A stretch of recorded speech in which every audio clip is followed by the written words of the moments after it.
रात्रि की निस्तब्धता में मंत्ररण्य के वृक्षों की फुनगियों पर ठंडी हवा सरसराने लगी थी। हवा में कुछ विचित्र था, जैसे कोई अदृश्य ऊर्जा धीमे धीमे अपने पंख फैला रही हो। आग्निपुरम के सीमांत पर स्थित एकांत प्रशिक्षण मैदान में रियो अकेला खड़ा था, आंखें बंद किए, भीतर बहती ऊर्जा की धड़कनें महसूस करते हुए। उसके चारों ओर हल्की रेखाएं घूम रही थी, मंत्र रेखाएं, जो उसकी सांसों के साथ समन्वय कर रही थी। वो अब पहले जैसा रियो नहीं था। परीक्षा, संदेह और चुनौतियों से गुजरते हुए उसने स्वयं को निखारा था। अब उसके भीतर का शांत लावा एक सुलगते ज्वालामुखी में बदल चुका था। उसने बहुत कुछ खोया था, विश्वास, सहजता और एक सामान्य जीवन का भ्रम।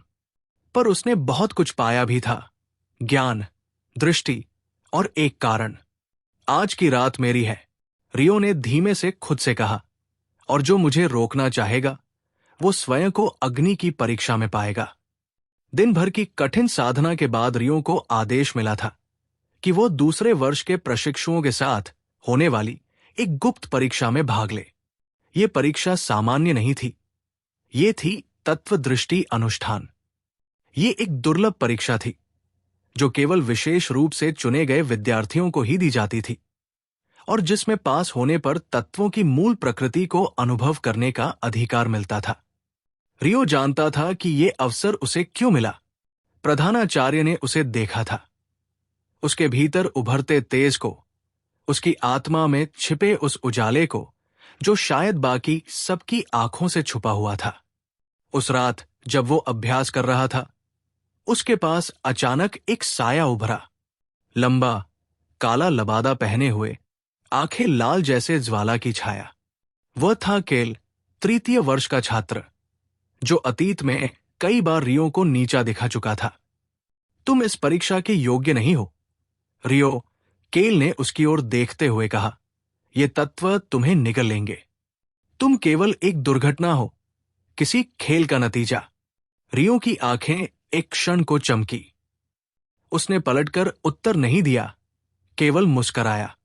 फिर उसके हाथ से हल्की अग्नि की रेखा निकलकर हवा में तैर गई और अदृश्य हो गई। अगर मैं दुर्घटना हूं तो यही विधि मुझे सही सिद्ध करेगी।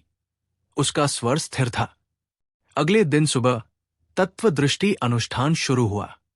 विशाल मंडप के मध्य एक वृत्त बनाया गया था, जिसमें पांचों तत्वों अग्नि, जल, वायु, पृथ्वी और आकाश के प्रतीक चिन्ह अंकित थे। हर प्रतिभागी को उस वृत्त में प्रवेश करना था और अपने भीतर के तत्व से संपर्क साधना था। रियो जब वृत्त में प्रविष्ट हुआ तो पहले कुछ नहीं हुआ, सब शांत था। लेकिन जैसे ही उसने आंखें बंद कर तत्व मंत्र का उच्चारण शुरू किया, हवा में कंपन शुरू हुआ। वृत्त के किनारों से लाल रंग की लपटें उठने लगी। हर दिशा में ऊर्जा का प्रवाह तीव्र हो गया। दर्शक दीर्घा में बैठे वरिष्ठ आचार्य एक दूसरे की ओर देखने लगे। फिर वृत्त के मध्य एक ऊर्जा स्पंदन हुआ, एक शक्तिशाली विस्फोट जैसा, पर शांत। और तभी रियो के चारों ओर अग्नि, जल, वायु, पृथ्वी और आकाश, पांचों तत्व एक दूसरे से उलझने लगे, मानो उसे स्वीकार करने से पहले उसकी परीक्षा ले रहे हों। उसके माथे पर पसीना बहने लगा, शरीर कांपने लगा, पर उसने हार नहीं मानी। उसने अपनी दोनों हथेलियां खोली और अपने भीतर के तत्वीय संलयन को जागृत किया। और फिर जैसे कोई प्रकाश फूट पड़ा हो, उसके चारों ओर तत्व एक अनूठी लय में एकत्रित होने लगे। वो मंत्र गुणित वृत्त धीरे धीरे शांत हुआ। अग्नि वापस लौटी, जल स्थिर हुआ, वायु बैठ गई, पृथ्वी सुलझी और आकाश रुक गया। रियो के चारों ओर गूंज उठी वह एक ध्वनि जो केवल एक बार सुनाई देती है जब कोई तत्व सिद्ध बनता है। प्रधानाचार्य, जो दूर से ये सब देख रहे थे, उठ खड़े हुए। उनकी आंखों में विस्मय था। ये संभव कैसे है? ये केवल तत्वासार ही कर सकता है। क्या अब खुलने वाली थी रियो की सच्चाई? क्या ये परीक्षा केवल उसकी यात्रा की एक और सीढ़ी थी, या एक दरवाजा जो उसे उसकी नियति की ओर ले जाएगा। जाने रियो की इस रहस्यमयी यात्रा का अगला अध्याय। मंत्रारण्य की सुरम्य भूमि पर सूरज धीरे धीरे अस्त हो रहा था। गगन में रक्तिम रंग घुल रहे थे, मानो स्वयं अग्नि तत्व आकाश को अपनी छटा से रंग रहा हो। रियो अब तक के सबसे चुनौतीपूर्ण दौर से गुजर रहा था। पिछले भाग में उसे जिस रहस्यमयी पुस्तकालय की झलक मिली थी, वहां की ऊर्जा अभी भी उसके हृदय में तरंगित हो रही थी। उस पुस्तकालय में प्राचीन ग्रंथों के मध्य उसे एक विशेष पुस्तक मिली थी, तत्वासार की भविष्यवाणी। इस ग्रंथ ने उसकी आत्मा को झिंझोड़ दिया था, जैसे उसमें लिखी हर पंक्ति उसे ही लक्ष्य कर कही गई हो। उस क्षण रियो को ऐसा प्रतीत हुआ मानो उस ग्रंथ ने उसकी आत्मा की गहराई में झांका हो। वो अब उसी पुस्तकालय के समीप बने ध्यान कक्ष में बैठा था। अग्नि की छोटी लपटें उसके चारों ओर तैर रही थी, मगर वो उन्हें अब रोक नहीं रहा था। उसकी आंखें बंद थी और सांसों की गति धीमी, परंतु भीतर एक तूफान चल रहा था। क्यों लग रहा है जैसे ये सब मैं पहले जानता हूं?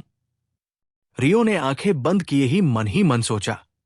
ये मंत्र, ये तत्व, यहां तक कि ये प्राचीन चिन्ह, क्या ये वही है जो मैंने कभी अपने खेल में देखे थे? धीरे धीरे उसके चारों ओर की हवा गर्म होने लगी। एक शक्तिशाली ऊर्जा उसकी हथेली से होकर बाहर की ओर बहने लगी। अचानक उसकी हथेलियों से दो अलग अलग तत्व प्रकट हुए। दाहिने हाथ में अग्नि की लपट और बाएं हाथ में जल की धारा। दोनों विपरीत तत्व एक ही समय में उसकी शक्ति को महसूस कर रहे थे। ये कैसे संभव है? एक छात्र जो ध्यान कक्ष में प्रवेश कर रहा था, भयभीत होकर पीछे हट गया। दो तत्वों को एक साथ नियंत्रित करना तो गुरुजन भी नहीं कर सकते, लेकिन रियो इस क्षण में कुछ और ही अनुभव कर रहा था। उसकी चेतना जैसे किसी और आयाम में प्रवेश कर चुकी थी।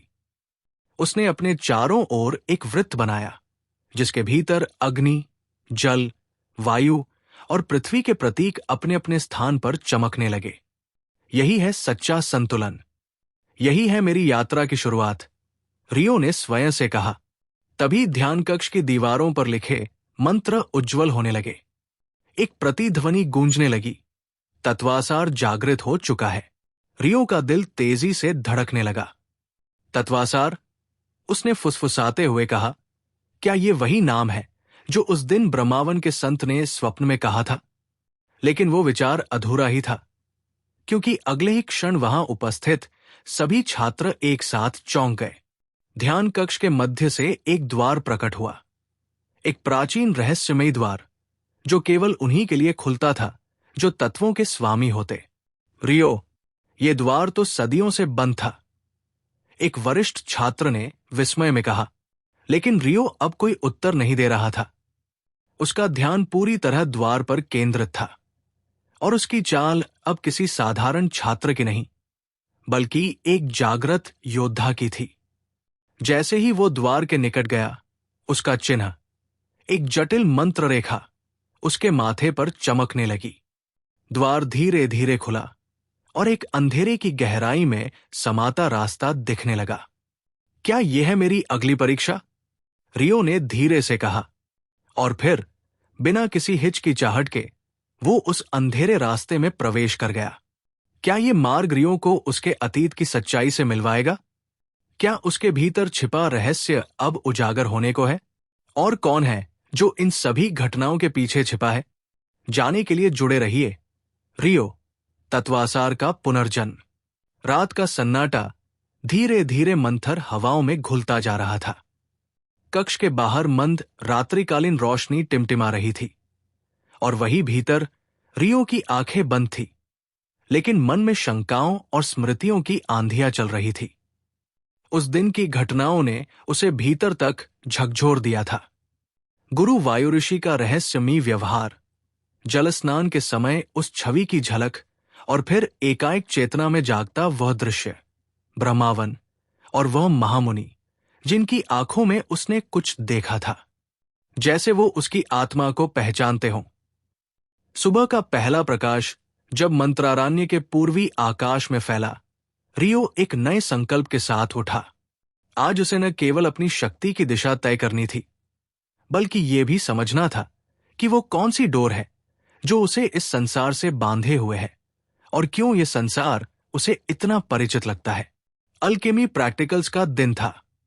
इस बार विषय था द्वितीय तत्व संलयन, एक जटिल प्रक्रिया जिसमें दो विरोधी तत्वों को संतुलन में लाकर एक नई औषधि बनानी होती है। पिछले जीवन में जब वो इस दुनिया को एक खेल के रूप में जानता था, यही वो टास्क था जहां अधिकतर खिलाड़ी असफल होते थे। लेकिन आज उसे विफलता स्वीकार नहीं थी।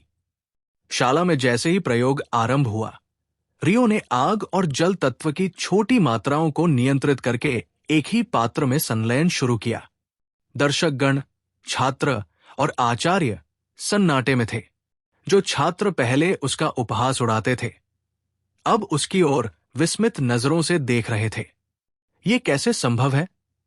एक छात्र बड़बड़ाया, वो तो पिछले वर्ष इस प्रक्रिया में असफल रहा था और अब देखो, उसके संलयन में संतुलन है, जैसे किसी अनुभवी साधक ने कार्य किया हो। आचार्य मेघवर्ण ने कहा। रियो की हथेली में औषधि का नीला कंचन मिश्रण स्थिर हो चुका था। जब उसने उसे आचार्य को सौंपा तो वे एक क्षण के लिए निःशब्द हो गए। ये केवल संयोजन नहीं, ये तत्वों का संवाद है, उन्होंने कहा। ऐसा ज्ञान किसी अल्पवय छात्र में सहज नहीं होता। रियो ने कुछ नहीं कहा, परंतु उसके भीतर अब भी वो अनुभव गूंज रहा था। उस छवि की आंखों का गहरापन, ब्रह्मवन की घंटियों की ध्वनि और तत्वासार, ये शब्द अब बार बार उसके भीतर गूंजता। उस रात्रि जब वो पुस्तकालय में कुछ पुराने ग्रंथों को पलट रहा था, उसकी दृष्टि एक विशेष पांडुलिपि पर पड़ी। तत्वावेड़ा, एक युग पुरुष की वर्तमान गाथा। ये ग्रंथ पहले कभी उसके सामने नहीं आया था। वो जैसे किसी जादुई आकर्षण से खिंचता चला गया। जैसे ही उसने ग्रंथ का पहला पृष्ठ पलटा, श्वेत प्रकाश उसकी आंखों के सामने फैला। शब्द नहीं, बल्कि भावनाएं, अनुभव और स्मृतियां उसकी चेतना में प्रवेश करने लगी। उसने अपने ही स्वर में एक वाक्य सुना, युगों पहले जिसे हमने चुना था वो लौट आया है। पल भर को वो हड़बड़ा गया। आसपास देखा, सब कुछ सामान्य था, लेकिन ग्रंथ की छवि बदल चुकी थी। अब उसमें एक युवराज की कहानी थी जो तत्वों की भाषा समझता था और जिसे देवताओं ने तत्वासार नामक उपाधि दी थी। क्या ये मैं हूं? रियो ने सोचा, लेकिन तुरंत स्वयं को झटका, नहीं, मैं केवल रियो हूं, एक साधारण छात्र। या शायद उसी क्षण पुस्तकालय की खिड़की खुली और एक पत्र भीतर आया। यह कोई सामान्य पत्र नहीं था, बल्कि ब्रह्मावन की मोहर लगी हुई थी। पत्र पर लिखा था, रियो, अगली छुट्टियों में ब्रह्मावन आओ। तुम्हारे उत्तर वहां है जहां तुम्हारी यात्रा शुरू हुई थी। रियो ने पत्र को मुट्ठी में दबाया और अपनी आंखें बंद कर ली। क्या रियो को ब्रह्मावन में अपने अतीत का उत्तर मिलेगा? क्या वह तत्वासार है या सिर्फ एक संयोग का शिकार? और ब्रह्मावन में कौन उसका इंतजार कर रहा है? जाने के लिए तैयार हो जाइए अगले अध्याय में, जहां रियो अपनी सबसे महत्वपूर्ण यात्रा की ओर बढ़ेगा। आग की लपटें धीरे धीरे बुझ रही थी, लेकिन वातावरण में अभी भी युद्ध की तपिश बाकी थी। मंत्रारण्य के दक्षिणी छोर पर स्थित अग्निकुंड क्षेत्र अब शांति की एक क्षणिक सांस ले रहा था। पर रियो की आंखों में वो शांति नहीं थी, बल्कि एक सवाल था जो उसके भीतर उठता चला जा रहा था। क्यों मैं हर बार उस सपने में ब्रह्मावन देखता हूं? रियो ने बुदबुदाते हुए अपने माथे पर आए पसीने को पोंछा। उसका मन अस्थिर था, लेकिन चेहरा अब भी कठोर। पिछली रात का स्वप्न कुछ अलग था। इस बार सिर्फ धुंधली परछाइयां नहीं थी, बल्कि स्पष्ट आवाजें भी थी। एक गहरी गूंजती हुई आवाज, तत्वासार, समय आ गया है। रियो ने अपनी मुट्ठियां भींच ली। अभी कुछ ही सप्ताह पहले तक वो केवल एक असफल एल्केमी स्टूडेंट था जिसे सबने नकार दिया था, और आज पूरे कॉलेज में उसकी चर्चा हो रही थी। एक ऐसे छात्र की जो असंभव प्रयोगों को सफलतापूर्वक पूर्ण कर रहा था, जिसे मंत्रों का नियंत्रण अप्राकृतिक सहजता से आता था। कक्षा में प्रवेश करते ही सबकी निगाहें उस पर टिक गई। कुछ ने श्रद्धा से देखा, कुछ ने भय से और कुछ ने ईर्ष्या से। अरे सुना तुमने, उसने एलिमेंटल बैरियर को सिर्फ एक हाथ से तोड़ दिया। वो तो हमारे पूर्वजों की तकनीक है, कैसे कर सकता है कोई छात्र ऐसा? पर रियो की निगाहें सिर्फ एक ओर थी, अध्यापक केल की ओर, जो कि एल्केमी और तत्व विशेष ज्ञान के विशेषज्ञ थे। आज की कक्षा में आग और वायु के तत्वों के संयोग पर प्रयोग होना था, जो इतिहास में कई बार नियंत्रण से बाहर हो चुका था। रियो, केल ने गंभीर स्वर में पुकारा, आज तुम्हें नेतृत्व करना होगा। यह प्रयोग केवल वही कर सकता है जिसने दोनों तत्वों की ऊर्जा को समान रूप से साध लिया हो। रियो ने बिना झिझक के हाँ में सिर हिलाया। भीतर कहीं उसे महसूस हो रहा था कि यह मात्र एक प्रयोग नहीं, बल्कि एक और संकेत है उस भविष्यवाणी का। छात्रों की भीड़ से परे एक कोने में बैठी थी लीरा, एक रहस्यमयी छात्रा जो शायद बाकी सबसे अधिक रियो की सच्चाई को जानती थी। उसकी आंखें हमेशा रियो की गतिविधियों पर टिकी रहती, मानो वह प्रतीक्षा कर रही हो किसी बड़े रहस्य के खुलासे की। प्रयोग शुरू हुआ। रियो ने अपनी हथेलियों को आकाश की ओर उठाया। वायु में कंपन हुआ और अग्नि की एक लौ उसके इर्द गिर्द लहराने लगी। सब कुछ इतनी सहजता से हुआ कि केल तक की आंखें फैल गई। वायु का तत्व अब उसकी उंगलियों से प्रवाहित हो रहा था और आग एक रेखा की भांति उसके इशारे पर नाच रही थी। एकाएक वायु और अग्नि का संयोग तेज हो गया। एक छोटा विस्फोट हुआ। सभी छात्र घबरा गए, पर रियो शांत खड़ा रहा। उसने एक शब्द कहा, संधि, और एक अदृश्य आवरण ने पूरे क्षेत्र को ढक लिया। केल अब अवाक थे। तुमने संधि मंत्र का प्रयोग किया? यह तो केवल ग्रंथों में वर्णित है। रियो ने कुछ नहीं कहा, केवल मुस्कराया, पर भीतर उसका दिल तेजी से धड़क रहा था। वो मंत्र उसने केवल एक बार देखा था, उस गेम में, जो अब एक वास्तविकता बन चुका था। अभी तक वो समझने की कोशिश कर रहा था कि उसकी स्मृतियां और ये नई दुनिया कैसे जुड़ी है, पर अब धीरे धीरे ये स्पष्ट हो रहा था। वो केवल एक एल्केमी स्टूडेंट नहीं, बल्कि इस युग की किसी पुरानी भविष्यवाणी का भाग था। तत्वासार, उसने बुदबुदाया, और तभी एक रहस्यमयी काली लपट क्लास की खिड़की के पास प्रकट हुई। लपट में एक आकृति बनी, लंबा चोगा, लाल आंखें और हाथ में एक पुराना स्क्रॉल। तुम तैयार हो या नहीं, रियो? यात्रा अब शुरू हो चुकी है। वो आवाज हवा में गूंजती चली गई। क्या है इस रहस्यमयी आकृति की सच्चाई?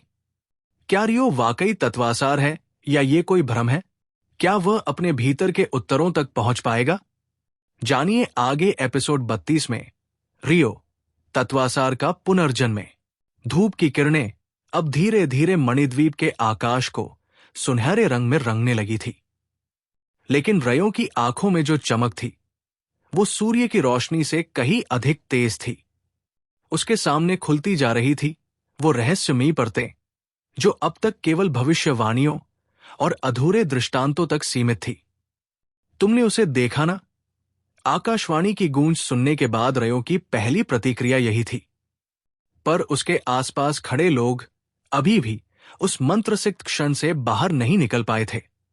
क्या वो ब्रह्मर्षि थे? अरुण ने हकलाते हुए पूछा, जो अब तक रियो के साथ रहा था, लेकिन अब उसकी आंखों में डर के साथ श्रद्धा भी थी। रियो ने सिर हिलाया, लेकिन उसका ध्यान कहीं और था, उस प्राचीन चेतना की ओर जो उसकी आत्मा में कुछ उकेर गई थी। ब्रह्मवान का वो महामुनि, जिसने बिना शब्दों के रियो के समस्त प्रश्नों के उत्तर दे दिए थे। कॉलेज के गलियारों में अब एक नया शोर उठने लगा था। शिक्षकगण और छात्रगण सभी के चेहरे पर चिंता और जिज्ञासा की लकीरें थी। आखिरकार रियो ने जिस रहस्यमयी शक्ति को प्रकट किया था, वो अब सिर्फ एक छात्र की बात नहीं थी। ये पूरे मंत्रारण्य की सुरक्षा और नियति का प्रश्न बन चुका था। तभी विद्यालय की घोषणा प्रणाली से एक गंभीर आवाज गूंजी। फायर रीजन काउंसिल ने एक आपात बैठक बुलाई है। सभी उच्च स्तरीय छात्रों और प्रशिक्षकों से अनुरोध है कि वो अग्नेय सभागृह में तुरंत उपस्थित हों। रयो जानता था ये उसी के लिए बुलावा है। सभागृह में जब वो पहुंचा तो पहले से ही कई लोग वहां मौजूद थे। Flame master Yugrath, academy head Varnika और फ्लेम कोर्ट के कई वरिष्ठ सदस्य वहां बैठे थे। रियो, युगरथ की आंखें उसकी आत्मा तक को भेद रही थी। तुम्हारी शक्ति अब केवल तुम्हारी नहीं रही, ये संपूर्ण मंत्रारण्य की धरोहर है। हमें जानना होगा कि तुम कौन हो और ये सब कैसे हुआ। रयो ने एक गहरी सांस ली। वो जानता था कि सच बताना अभी भी संभव नहीं है। वो स्वयं नहीं जानता कि क्या वो तत्वासार है या कोई और, पर उसके भीतर जो जाग चुका है उसे वो नकार भी नहीं सकता। मैं अभी भी खोज रहा हूं, रयो ने धीमे स्वर में कहा। मुझे नहीं पता कि मैं कौन हूं, लेकिन मुझे ये जरूर पता है कि मैं इस शक्ति का दुरुपयोग नहीं करूंगा। सभा में कुछ कानाफूसी हुई, लेकिन वर्णिका ने अपना हाथ उठाकर सबको शांत कर दिया। हमें तुम्हें एक मौका देना होगा, लेकिन इसके लिए तुम्हें मंत्रारण्य की सभी 4 मूल शक्ति क्षेत्रों की यात्राएं करनी होंगी।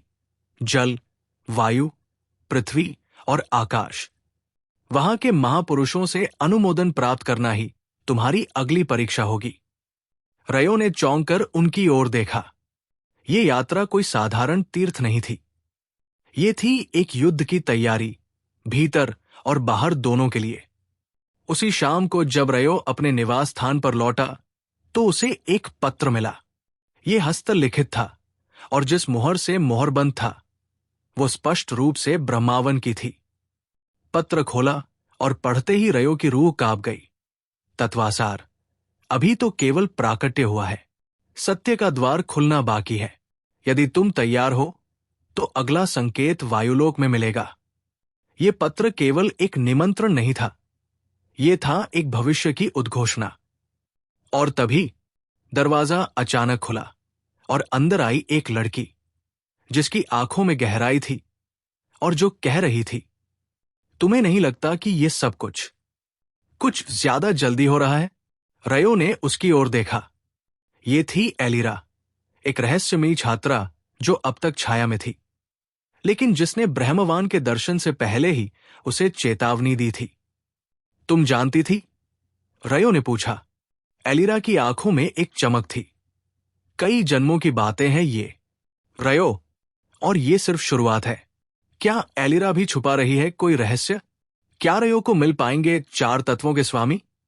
और क्या वायुलोक में छिपा है उसके अतीत का कोई दरवाजा? जानने के लिए पढ़ते रहिए रियो, तत्वासार का पुनर्जन्म। अगला भाग जल्द ही।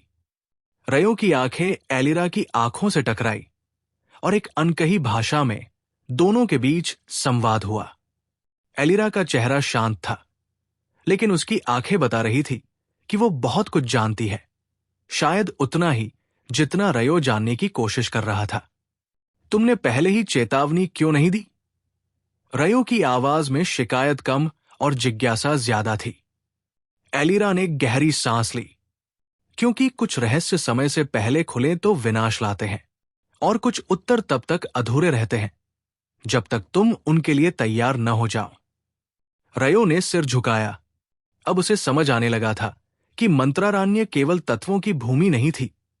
ये एक ऐसे नियत भाग्य का केंद्र था जिसमें हर व्यक्ति की भूमिका निर्धारित थी, यहां तक कि एलिरा की भी।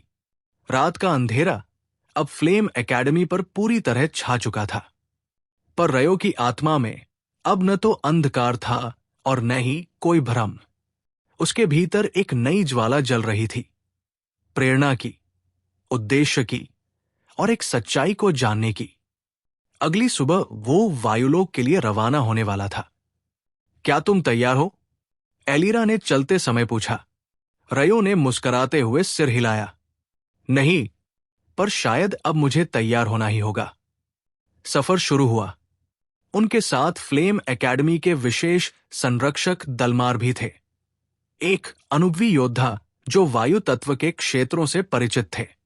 घने जंगल, ऊंचे पर्वत और अनगिनत रहस्य पार करते हुए वे वायुलोक की ओर बढ़े। तीसरे दिन जब वे एक प्राचीन पुल पार कर रहे थे, अचानक भूमि कांप उठी। एक तेज गर्जना हुई और सामने प्रकट हुआ एक विशाल छायायुक्त प्राणी। उसकी त्वचा धुएं जैसी थी और आंखें अग्नि की तरह जल रही थी। शादगार, दलमार ने फुसफुसाया, ये वायुलोक की छाया रक्षक आत्मा है, जो केवल उसी पर प्रकट होती है जो तत्वों के संतुलन को बदलने वाला हो। रयो ने उसकी ओर कदम बढ़ाया, शत्रु से नहीं, अपने भाग्य से मिलने के लिए।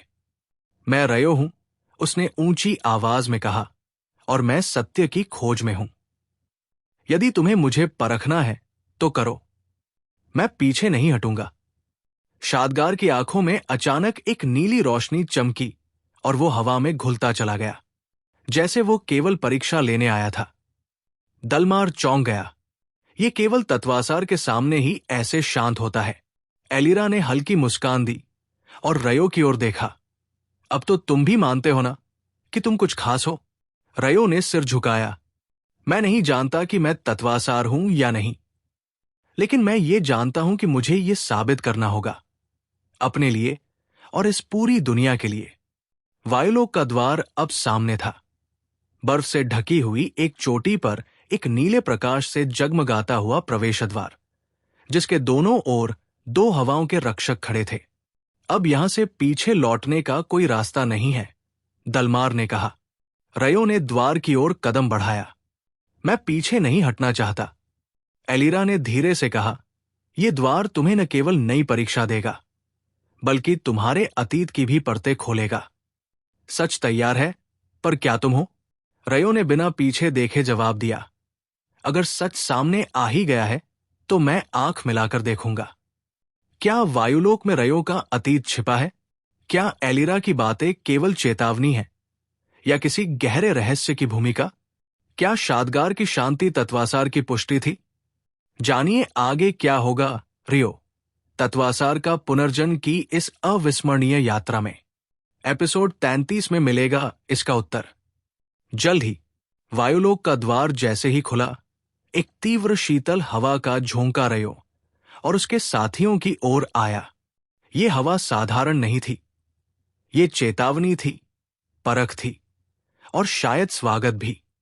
एलिरा ने अपने वस्त्रों को कसकर लपेट लिया, जबकि दलमार की अनुभवी आंखें पूरे क्षेत्र का मुआयना कर रही थी। यह स्थान मौन है, दलमार ने धीरे से कहा, पर यहां की हवा हर आगंतुक की आत्मा को पढ़ लेती है। अगर तुम्हारी मंशा शुद्ध नहीं है तो ये तुम्हें स्वीकार नहीं करेगा। रयो ने एक गहरी सांस ली और द्वार से भीतर कदम रखा। उसे तुरंत एक हल्का कंपन अपने शरीर में महसूस हुआ, जैसे कोई अनदेखी शक्ति उसे टटोल रही हो। उसकी आंखों के सामने अचानक धुंध सी छाने लगी और एक झलक दिखाई दी। एक बच्चा जो आग की लपटों के बीच रो रहा था। उसकी चीखें हवा में घुलती जा रही थी और एक स्त्री दूर खड़ी रो रही थी। वो चेहरा जाना पहचाना था। ये क्या था? रयो ने खुद से पूछा, लेकिन एलिरा ने उसकी ओर देखते हुए केवल सिर हिलाया।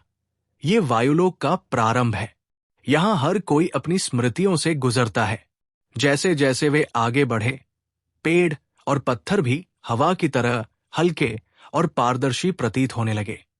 हर ओर ध्वनि थी, लेकिन किसी का स्वर स्पष्ट नहीं था।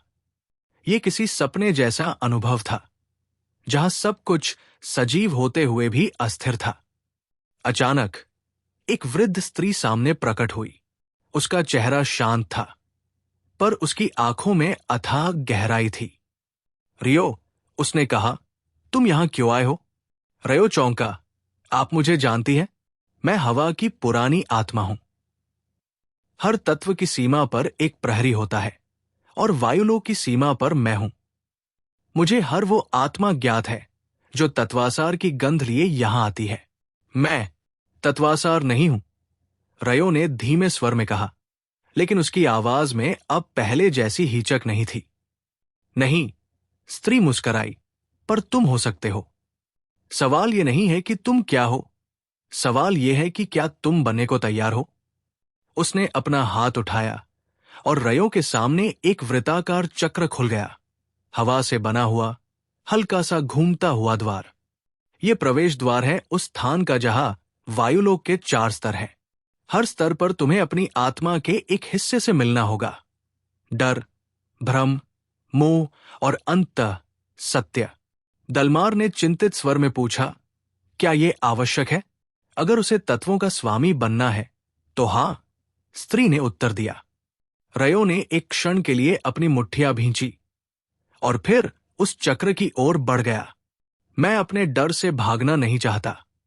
अगर तत्वासार बनने के लिए मुझे अपने भीतर झांकना है तो मैं तैयार हूं। पहला स्तर अंधकार में था। वहां हवा स्थिर थी, जैसे हर गति पर रोक लगी हो। रयो अकेला था और अचानक उसने अपने चारों ओर छायाएं देखी। अपने अतीत की, अपने भय की, उसकी मां की चीखें, अलकेमी की असफलता, लोग जो उसे तिरस्कार की दृष्टि से देखते थे। सब कुछ सामने था। तुम असफल हो, एक छाया ने कहा। तुम कभी किसी को बचा नहीं पाए, दूसरी ने जोड़ा। तुम केवल भागे हो। हमेशा तीसरी फुफकार उठी। रयो की सांसें तेज हो गई।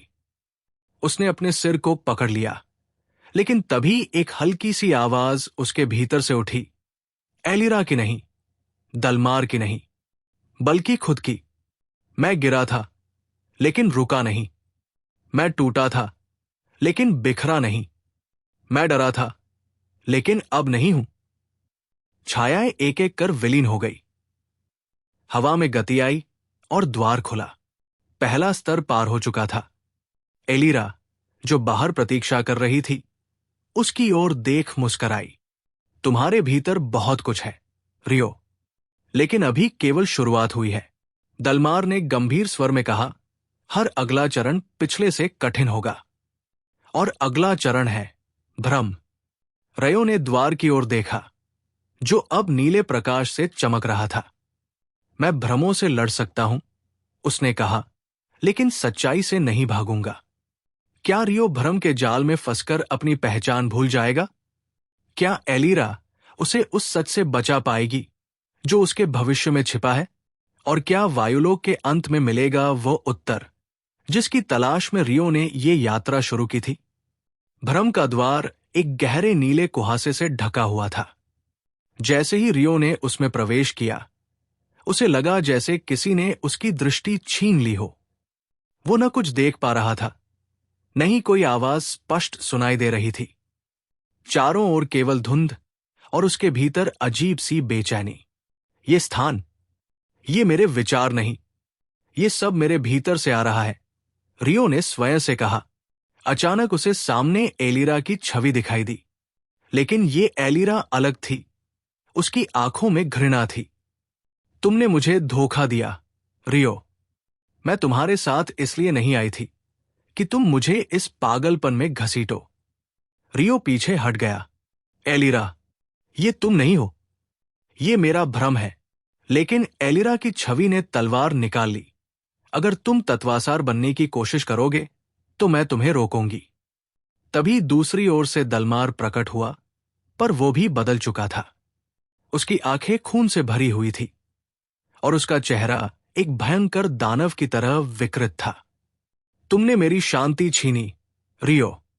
मैं तुम्हारा शिक्षक था और तुमने मेरी चेतना को अपने कर्मों में झोंक दिया। रियो के चारों ओर ये दोनों छवियां घूमने लगी। एक ओर एलिरा का विश्वासघात, दूसरी ओर दलमार का प्रतिशोध। नहीं, ये तुम नहीं हो, रियो चीखा।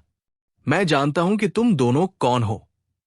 ये मेरे भय है, मेरा भ्रम है, पर मैं इनसे पराजित नहीं हो सकता। उसने अपनी आंखें बंद की और भीतर झांका। वहां अंधकार के बीच एक धीमी सी रोशनी थी, उसके आत्मबल की।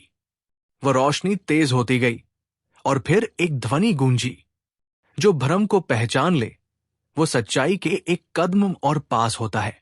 रियो ने आंखें खोली और देखा कि एलिरा और दलमार की छवियां अब फीकी पड़ रही थी। उनके स्थान पर अब केवल शुद्ध हवा थी और आगे का द्वार खुल गया था। दूसरा स्तर पार हो चुका था। बाहर एलिरा की आंखें बंद थी, मानो वो कुछ महसूस कर रही हो। जैसे ही रियो बाहर आया, उसने तुरंत उसकी ओर देखा और मुस्कुरा दी। तुमने भ्रम को स्वीकार करके उसे हराया, रियो, उसने कहा। दलमार, जो अब तक मौन था, बोला, बहुत कम लोग भ्रम की सच्चाई को समझ पाते हैं। अब अगला द्वार तुम्हारे मोह का होगा। रियो ने सिर हिलाया, पर उसके चेहरे पर एक बेचैनी थी। मोह? मेरा मोह किससे है? दलमार ने गहराई से उसकी ओर देखा। वही जान पाना इस अगली परीक्षा का सार है। तीसरे द्वार का रंग एक हल्के गुलाबी और सुनहरे प्रकाश में बदल रहा था। हवा वहां सुगंधित हो गई थी, जैसे किसी प्रिय की उपस्थिति से महकती हो। रियो ने जैसे ही उसमें प्रवेश किया, उसे एक परिचित गंध आई, चंपा के फूलों की। ये वही गंध थी जो उसकी मां इस्तेमाल करती थी। वो अब एक गांव में खड़ा था। सब कुछ शांत था और अचानक सामने उसकी मां प्रकट हुई, जीवित, मुस्कुराती हुई, बिल्कुल वैसी जैसी वो बचपन में थी। रियो, मेरे बेटे, उन्होंने पुकारा। रियो की आंखें भर आई। मां, ये तुम कैसे? तुम्हें मेरे पास लौटने की जरूरत नहीं है, बेटा, मां ने कहा। लेकिन क्या तुम सच में आगे बढ़ने को तैयार हो? अगर हां, तो मुझे अलविदा कहना होगा। रियो का दिल कांप उठा। मोह का ये स्वरूप सबसे कठिन था। जिन्हें उसने खो दिया था, उन्हें छोड़ना। मां, मैंने आपको बहुत याद किया, रियो बोला। लेकिन मैं अब जानता हूं कि मुझे आपके स्मृति से आगे बढ़ना होगा। मैं केवल बीते समय में जीकर तत्वासार नहीं बन सकता। उसकी मां की छवि मुस्कुराई और धीरे धीरे हवा में विलीन हो गई। एक हल्की सी गर्म हवा उसके चेहरे को छू गई, जैसे विदाई की अंतिम चुंबन। रियो ने अपनी मुट्ठी बंद की और तीसरे द्वार से बाहर निकल आया। दलमार की आंखें नम थी। एलिरा ने चुपचाप उसकी पीठ पर हाथ रखा। अब केवल एक अंतिम द्वार बाकी है, दलमार ने कहा, सत्य का द्वार। वहां से लौटना संभव नहीं होगा, रियो। रियो ने उस चतुर्थ द्वार की ओर देखा, जो अब स्वर्णिम प्रकाश से चमक रहा था। क्या रियो सत्य के उस द्वार में प्रवेश करके स्वयं की असल पहचान से परिचित होगा? क्या तत्वासार बनने की राह उसे अपने अंत या आरंभ की ओर ले जा रही है? और क्या एलिरा और दलमार इस अंतिम द्वार के रहस्यों को जान पाएंगे? स्वर्णिम द्वार के सामने खड़ा रियो कुछ क्षणों तक मौन रहा। हवा थमी हुई थी, मानो पूरा ब्रह्मांड उस क्षण को देख रहा हो। उसके भीतर हलचल थी। तीनों द्वारों से गुजरने के बाद जो बचा था, वो था उसका स्वयं से सामना। दलमार ने धीरे से कहा, ये अंतिम द्वार सत्य का है, रियो। यहां झूठ नहीं टिकते और ना ही भ्रम। अगर तुम इसके पार गए, तो तुम्हारी आत्मा का हर छिपा सच तुम्हारे सामने होगा और ये द्वार तुम्हारे भीतर से खुलेगा, तभी जब तुम स्वयं को पूर्ण रूप से स्वीकार कर लोगे। एलिरा चुपचाप रियो की ओर देख रही थी। उसकी आंखों में न चिंता थी, न डर, बल्कि एक असामान्य विश्वास था। तुम तैयार हो, उसने बस इतना कहा। रियो ने गहरी सांस ली और आगे बढ़ा। जैसे ही उसके कदम उस द्वार के पास पहुंचे, हवा में कंपन हुआ। द्वार पर बनी आकृतियां, प्राचीन प्रतीक जो मंत्ररण्य की सबसे गूढ़ भाषाओं में थे, धीरे धीरे चमकने लगी। एक हल्की सी आवाज भीतर से आई, जैसे किसी ने दरीचों के पीछे से पुकारा हो, रियो, क्या तुम स्वयं को स्वीकार करते हो? रियो की आंखें बंद हो गई और उसके सामने दृश्य उभरने लगे। उसका पुराना जीवन, अर्थ पर बिताया हर क्षण, वो कॉलेज की असफलताएं, उसका अकेलापन और अंत में मौत की वो घड़ी। फिर ये नया जन्म, एल्केमी एकेडमी, उसकी असफलताएं, फिर जागृति, दलमार की शरण और वो रहस्य जिसे वो अब तक केवल परछाइयों में महसूस कर रहा था। हां, उसने कहा धीरे से, मैं वही हूं जो असफल हुआ था, जिसने पलायन किया, जिसने डर को स्वीकारा, लेकिन मैं वही भी हूं जो फिर खड़ा हुआ, जिसने सीखा, जिसने दूसरों के लिए लड़ा। मैं दोनों हूं, और यही मेरा सत्य है। जैसे ही ये शब्द उसके होठों से निकले, स्वर्णिम द्वार एक गहरे प्रकाश में घुलने लगा। द्वार अब उसके भीतर खुला था। अंदर एक उजाला फैला हुआ था, पर वो रोशनी बाहर से नहीं, रियो के भीतर से आ रही थी। वो अब एक विशाल दर्पण के सामने खड़ा था, लेकिन उसमें जो छवि थी वो रियो के वर्तमान स्वरूप से अलग थी। ये एक पुरुष था, सफेद बाल, आंखों में गहराई और ललाट पर पांचों तत्वों के चिन्ह। वह तत्वासार था। क्या मैं ये बन सकता हूं? रियो ने दर्पण को देखते हुए पूछा, पर दर्पण की छवि हंसी। तुम बन चुके हो, रियो। लेकिन तत्वासार होना केवल शक्ति का होना नहीं होता। ये वो अवस्था है जहां तुम हर तत्व के साथ एक हो जाते हो, हर भावना के साथ संतुलित। तुम अब भी परिवर्तनशील हो, और यही तुम्हारी ताकत है। अचानक धरती कांपने लगी, प्रकाश मंद होने लगा, और रियो को ऐसा लगा जैसे उसका शरीर उस दर्पण में समा रहा हो। एक तीव्र ऊर्जा का संचार हुआ, और उसके चारों ओर 5 तत्वों के चिन्ह चमकने लगे। अग्नि, जल, वायु, पृथ्वी और आकाश। हर तत्व की भाषा उसके भीतर गूंजने लगी। तत्वासार जाग गया है, एक आवाज भीतर से आई। जब रियो ने आंखें खोली, वो फिर उसी स्थान पर था, द्वार के बाहर, एलिरा और दलमार की ओर देखकर। लेकिन अब कुछ बदल चुका था। उसकी आंखों में रोशनी थी, और उसके शरीर से एक अदृश्य ऊर्जा निकल रही थी। दलमार ने सिर झुकाया। स्वागत है, तत्वासार। एलिरा की आंखें नम थी। अब तुम वो नहीं रहे जो पहले थे, रियो। पर मैं जानती हूं, तुम वही हो जिसे मैं जानती हूं, पर अब अधिक सशक्त, अधिक पूर्ण। रियो ने चारों ओर देखा। पूरा क्षेत्र शांत था, लेकिन एक गहन बदलाव उसकी नसों में महसूस हो रहा था। अब क्या? उसने पूछा। दलमार गंभीर हो गया। अब वास्तविक युद्ध शुरू होगा, क्योंकि जैसे ही तत्वासार जागेगा, वे भी जागेंगे, जो सदा से इसकी शक्ति को खत्म करना चाहते थे। वे जो अंधकार से जन्मे हैं और जिनका लक्ष्य केवल विनाश है। एलिरा ने धीमी आवाज में कहा, रियो, अब तुम्हारा सफर तुम्हारे भीतर नहीं, बल्कि इस संसार को बदलने के लिए शुरू हो चुका है। रियो ने मुट्ठी बांधी। तो चलो, इस दुनिया को वो रोशनी वापस लौटाए जो बहुत समय पहले खो गई थी। अब जब रियो बन चुका है तत्वासार, तो कौन कौन से रहस्य खुलेंगे? कौन है वे जो अंधकार से निकले हैं, और क्यों है तत्वासार उनके निशाने पर? क्या एलिरा और दलमार इस युद्ध में रियो का साथ निभा पाएंगे? शाम का झुटपुटा चारों ओर फैल चुका था। आकाश में नीली नारंगी रेखाएं खिंची हुई थी, और मंत्रारण्य के वायुमंडल में एक विचित्र ऊर्जा गूंज रही थी। फायर रीजन की पश्चिमी सीमा पर स्थित उस प्राचीन पर्वतमाला के पास, जहां रियो और उसके साथी असाधारण अभ्यास कर रहे थे, हवा में अचानक हलचल हुई। पेड़ झुकने लगे, जमीन थरथराई, और उस ऊर्जा के दबाव से जैसे समय कुछ पल के लिए थम सा गया। रियो की आंखें बंद थी, लेकिन उसके भीतर की इंद्रियां सचेत थी। भीतर से आती आवाजें, जैसे कोई उसे बुला रहा हो। गूंजती हुई गूढ़ ध्वनि जो किसी आम भाषा में नहीं थी, फिर भी उसकी आत्मा उसे समझ पा रही थी। उसके चारों ओर तत्वों का संतुलन बिगड़ता जा रहा था। रियो, रेन की आवाज ने उसे वर्तमान में खींच लिया। तुम ठीक हो? उसने पूछा। उसकी आंखों में चिंता और उत्सुकता दोनों थी। रियो ने आंखें खोली।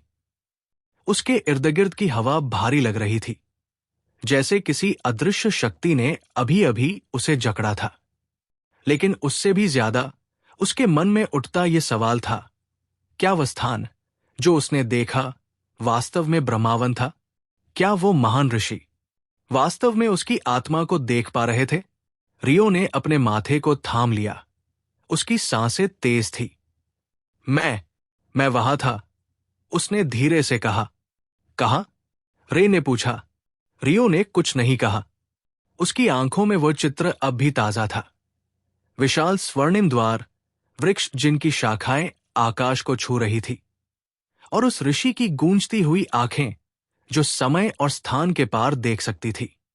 अगले ही पल फायर रीजन के ग्रैंड मेंटोर का संदेश उनके कक्षों में पहुंचा।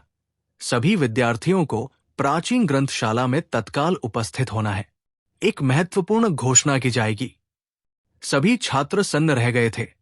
ऐसा पहले कभी नहीं हुआ था कि छुट्टियों के बीच में मास्टर एलिमेंटल काउंसिल स्वयं हस्तक्षेप करे। ग्रंथशाला के भीतर माहौल गंभीर था।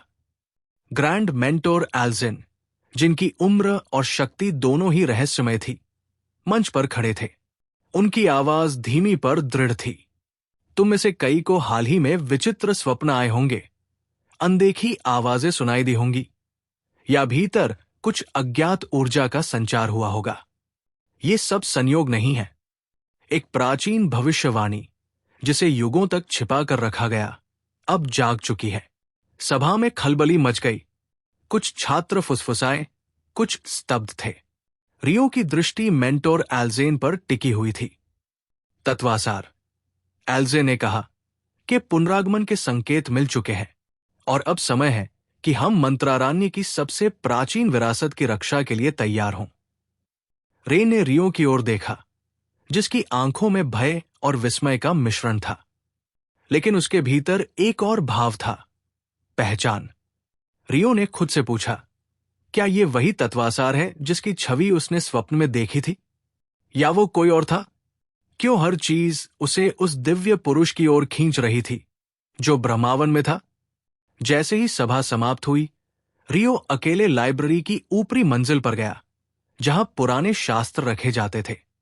वो घंटों तक धूल भरे ग्रंथों को पलटता रहा, एक संकेत, एक नाम, एक सच की तलाश में।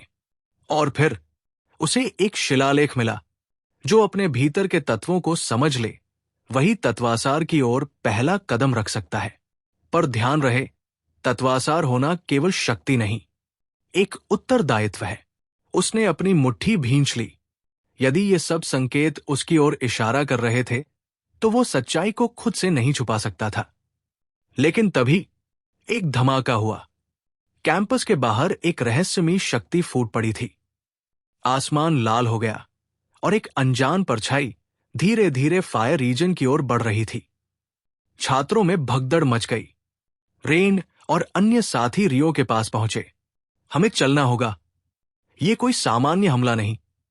रियो ने गहरी सांस ली और बोला, नहीं, ये वही है जो मेरे स्वप्न में था। उसके भीतर से आग की एक लपट उठी। उसकी आंखें चमक उठीं। वो तैयार था। शायद अब वो डर नहीं रहा था। लेकिन क्या ये शुरुआत थी उस परीक्षा की जो उसे तत्वासार तक ले जाएगी? कहानी आगे बढ़ेगी। क्या रियो का स्वप्न उसकी नियति का संकेत था? क्या वह सच में तत्वासार है, या ये सब केवल संयोग है? और फायर रीजन पर मंडराता ये नया खतरा, क्या उसका पहला परीक्षण है? फायर रीजन की सीमाओं पर मंडराती वो रहस्यमयी ऊर्जा अब और तीव्र होती जा रही थी। नीले आकाश को चीरती हुई वो लाल चमक जैसे हर तत्व को चुनौती दे रही थी। एकेडमी के भीतर अफरातफरी मच चुकी थी। विद्यार्थी, शिक्षक और रक्षक सभी अपनी अपनी जगहों से निकलकर मुख्य मैदान की ओर दौड़ पड़े थे। रियो, रेन और लिरा लाइब्रेरी की सीढ़ियां उतरते हुए सीधे बाहरी प्रांगण की ओर भागे। रियो के मन में अब कोई संदेह नहीं रह गया था। वो परछाई, वही शक्ति थी जो उसने अपने स्वप्नों में देखी थी। वही स्वर जो उसे चेतावनी दे रहा था। ये क्या है, रियो? रेन ने दौड़ते हुए पूछा। मुझे नहीं पता, लेकिन ये बस एक हमला नहीं है, ये एक संकेत है। कुछ जाग गया है। जैसे ही वे मैदान में पहुंचे, उन्होंने देखा एकेडमी के चारों ओर रक्षात्मक मंत्रों की परतें सक्रिय हो चुकी थी। मेंटोर एल्जिन और एलिमेंटल गार्डियंस आकाश में मंडरा रही काली रेखाओं को रोकने की कोशिश कर रहे थे, लेकिन हर पल वो शक्ति और उग्र होती जा रही थी। ये कोई साधारण जादू नहीं, ये प्राचीन शाप जैसी कोई चीज है, लिरा ने भय से कहा। तभी एल्जेन की आवाज गूंजी, जो पूरे कैंपस में फैल गई। सभी विद्यार्थी ध्यान दें, एलिमेंटल अलाइनमेंट की तैयारी करें। ये समय परीक्षा का नहीं, एकजुटता का है। रियो की धड़कनें तेज हो गई। उसके हाथ स्वतः अपनी एलिमेंटल क्रिस्टल पर चले गए। उसे अब अभ्यास नहीं करना था, उसे लड़ना था। आकस्मिक रूप से एक विस्फोट हुआ। एकेडमी के उत्तर पूर्वी द्वार को किसी अदृश्य बल ने तोड़ दिया था, और वहां उस दरवाजे के मलबे के बीच खड़ा था एक आकृति, लंबी, धुंधली, आंखों में रक्तिम ज्वाला, और उसके पीछे एक परछाई, मानो 100 आत्माओं की चीखें उसमें समाई हुई हों। ये क्या है? रेन पीछे हट गया। ये कोई जीवित प्राणी नहीं।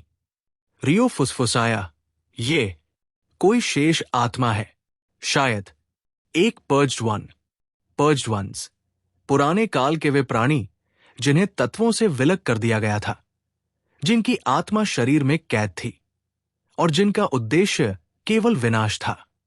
ये केवल किंवदंतियों में थे, लेकिन अब एक उनके सामने खड़ा था। रियो, तुम्हें पीछे हटना होगा, मेंटोर एल्जेन ने आदेश दिया, पर उसकी नजरें रियो पर टिकी थी, जैसे वो जानता हो कि यह लड़ाई उससे जुड़ी है। नहीं, रियो ने दृढ़ता से कहा, यह मेरी परीक्षा है, यह शक्ति मुझे नहीं रोक सकती। रियो आगे बढ़ा। उसकी हथेली से एक सुनहरी ज्वाला निकली और हवा में फैल गई। हवा कांपने लगी। समय धीमा पड़ा और तत्व रियो के चारों ओर घिरने लगे। अग्नि, वायु, पृथ्वी और जल सभी उसकी उपस्थिति में झुकते से प्रतीत हुए। पर्ज्ड वन ने गुर्राहट भरी। उसके चारों ओर एक काली लहर फैली। मेंटोर एल्जेन और बाकी शिक्षक पीछे हट गए। अब ये एक एकल युद्ध था। रियो ने अपनी ऊर्जा को केंद्रित किया। उसने आंखें बंद की और वो मंत्र पढ़ा जो उसे सपनों में सिखाया गया था। एक अज्ञात, प्राचीन भाषा का उच्चारण जो केवल तत्वासार ही कर सकता था। साम्य समत्व तत्ववेद। उसके शब्दों के साथ ही आकाश से एक प्रकाश पुंज गिरा और रियो के शरीर को ढक लिया। उसके शरीर पर प्राचीन चिन्ह उभरने लगे। उसकी आंखें सुनहरी हो गई। पर्ज्ड वन ने उस पर वार किया, पर वो लहर रियो के चारों ओर अदृश्य ढाल से टकराकर बिखर गई। उसके बाद रियो ने अपनी हथेली उठाई। एक प्रकाश बिंदु बना, जो पल भर में एक विस्तृत चक्र में बदल गया। ये तेरा अंत है, रियो ने कहा। प्रकाश फैला और पर्ज्ड वन चीखता हुआ लहरों में बह गया। हवा थम गई। आकाश शांत हो गया। मेंटोर एल्जेन ने संतोष की सांस ली, लेकिन रियो वही खड़ा रहा। उसकी सांसें भारी थी, माथे पर पसीना था और आंखों में जिज्ञासा थी। ये शक्ति मेरी नहीं है, उसने धीमे से कहा।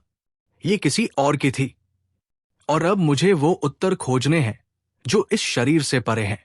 रेन और लिरा उसके पास आए। रियो, ये क्या था? रियो ने आकाश की ओर देखा। ये तो बस शुरुआत है, और मैं जानता हूं। मेरे स्वप्न, मेरी स्मृतियां, सब एक दिशा में इशारा कर रहे हैं। मुझे ब्रह्मावन जाना होगा। लिरा चौंक गई। ब्रह्मावन? पर वो तो निषिद्ध है। पर वहीं मेरे उत्तर छिपे हैं।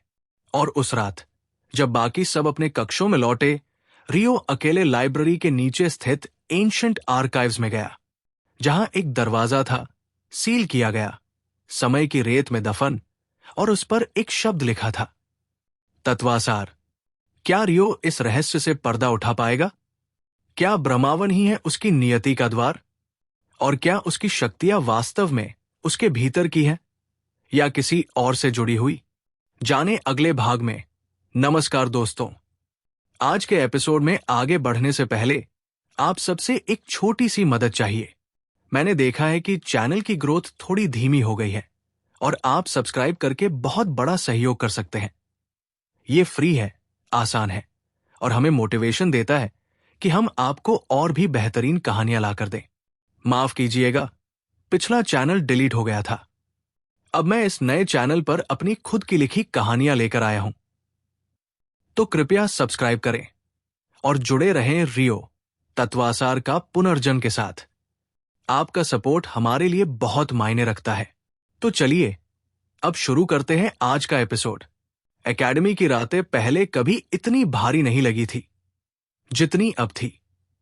शांत वातावरण में भी एक बेचैनी घुली हुई थी, जैसे हर दीवार, हर पत्थर अब रियो की ओर देखने लगा हो। एंशंट आर्काइव्स की गहराई से लौटते हुए रियो की आंखों में एक नया संकल्प था, और उसकी चाल में एक अजीब सी गंभीरता उसे अब साफ दिखने लगा था। ये यात्रा साधारण नहीं है, और उसका अंत उस पुराने संसार की जड़ों तक जाएगा जहां तत्व स्वयं जन्मे थे। अगले दिन मेंटोर एल्जेन ने काउंसिल की एक आपात बैठक बुलाई। फायर रीजन पर हुए आक्रमण के बाद पूरे मंत्रारण्य में हलचल थी। सभी एलिमेंटल रीजन्स की नजर अब एकेडमी पर टिक गई थी, और तत्वासार शब्द फिर से एक बार इतिहास के पन्नों से निकलकर वर्तमान की सांसों में गूंजने लगा था। रियो, मेंटोर एल्जेन ने सभा के समक्ष खड़े होकर कहा, अब इस सत्य को छुपाया नहीं जा सकता। वो शक्ति जो कल रात जागी थी, वो केवल एक पुरानी आत्मा नहीं थी, वो एक संदेश था। ये तय हो चुका है, तत्वासार लौट चुका है। पूरे कक्ष में सन्नाटा छा गया। वरिष्ठ मंत्रज्ञ, जादूगण और रीजनल रिप्रेजेंटेटिव्स चौंक गए। किसी ने पूछा, परंतु क्या वो पूर्ण तत्वासार बन चुका है, या अभी ये प्रक्रिया अधूरी है? एल्जेन ने रियो की ओर देखा। रियो खामोश खड़ा था, पर उसकी आंखों में एक हल्की जलन थी, जैसे किसी ने उसकी आत्मा को छू लिया हो। उसका शरीर अभी परिवर्तन के दौर में है, एल्जेन ने उत्तर दिया, परंतु उसकी आत्मा, उसकी स्मृतियां, वे जग रही है, और उसके साथ ही प्राचीन शक्तियां भी। लिरा, जो काउंसिल के एक कोने में खड़ी थी, रियो की ओर देखते हुए सोच रही थी, क्या वो अब वही रियो है जिसे वो जानती थी, या वो अब कुछ और बन चुका है? बैठक के बाद मेंटोर एल्जेन ने रियो को अकेले में बुलाया। तुम्हें अब रमावन जाना होगा, उन्होंने कहा। वहां तुम्हें वो ग्रंथ मिलेगा जो केवल तत्वासार के लिए खुलता है, तत्व ग्रंथ। रियो ने धीरे से सिर हिलाया। मैं तैयार हूं। पर क्या मैं अकेला जाऊंगा? नहीं, एल्जेन ने उत्तर दिया। रेन और लिरा तुम्हारे साथ होंगे, और एक पुरानी मित्र जो तुम्हारे पिता की शिष्या थी। उसका नाम है सेरेस। रियो का सिर झटका। सेरेस? हां, एल्जेन ने गहरी सांस ली। तुम्हारे पिता की अंतिम यात्रा में वही उनके साथ थी। वो जानती है कि ब्रह्मावन के द्वार कैसे खुलते हैं। 3 दिन की तैयारी के बाद एक विशेष एलिमेंटल स्किफ तैयार किया गया, एक उड़ने वाला यंत्र जो केवल मंत्रों से चलता था और तत्वों के संतुलन पर टिका रहता था। रियो, रेन, लिरा और सेरेस ने मिलकर उस पर यात्रा प्रारंभ की। स्किफ पर सवार होते समय सेरेस ने रियो की ओर देखा। तुम्हारे पिता की आंखों जैसी आंखें हैं तुम्हारी, और तुम्हारे भीतर भी वही आग है। पर क्या तुम समझते हो कि ब्रह्मावन केवल एक स्थान नहीं, एक परीक्षा है? रियो ने उत्तर दिया, यदि मेरी नियति वहीं छिपी है तो मैं उसका सामना करूंगा। मैं वहां जाऊंगा जहां तत्वासार को जाना होता है। स्किफ आकाश में उड़ चला। नीचे एलिमेंटल रीजन्स पीछे छूटते जा रहे थे। बादलों के ऊपर से उड़ते हुए रियो को एक क्षण ऐसा लगा मानो वो स्वयं एक तत्व बन गया हो, शून्य में तैरता हुआ, एक उद्देश्य से भरा हुआ। रात्रि के समय जब स्किफ एक चट्टानी द्वीप पर रुका, सेरेस ने रियो को अकेले बुलाया। तुम्हें कुछ दिखाना है, उसने कहा। वो उसे एक गुफा के भीतर ले गई जहां एक प्राचीन पत्थर रखा था। उस पर वही चिन्ह खुदा था जो रियो की हथेली पर जला था, एक वृत्त जिसमें 4 तत्वों के संकेत और बीच में एक पंख। ये चिन्ह क्या है? रियो ने पूछा। ये तत्वासार मंडल है, सेरेस ने उत्तर दिया, और केवल वही इसे देख सकता है जिसकी आत्मा जाग चुकी हो। तुम्हारे पिता ने इसे अपने अंतिम युद्ध से पहले यही छोड़ा था, ताकि जब समय आए तुम इसे पहचान सको।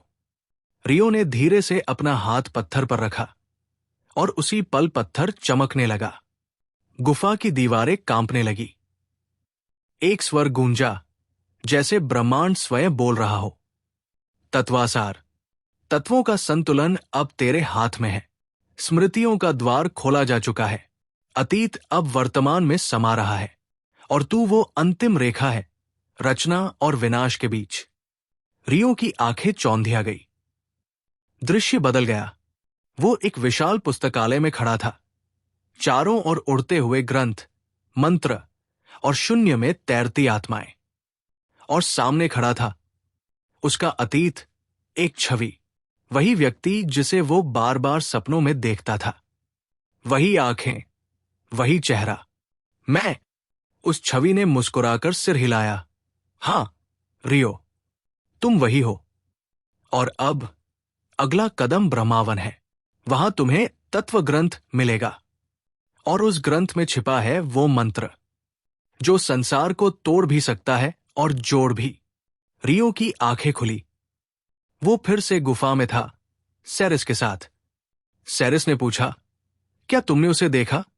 रियो ने धीरे से उत्तर दिया, मैंने खुद को देखा और अब मैं जानता हूं जो आ रहा है वो केवल एक युद्ध नहीं, वो तत्वों का अंतिम संघर्ष है और मैं उसका केंद्र हूं।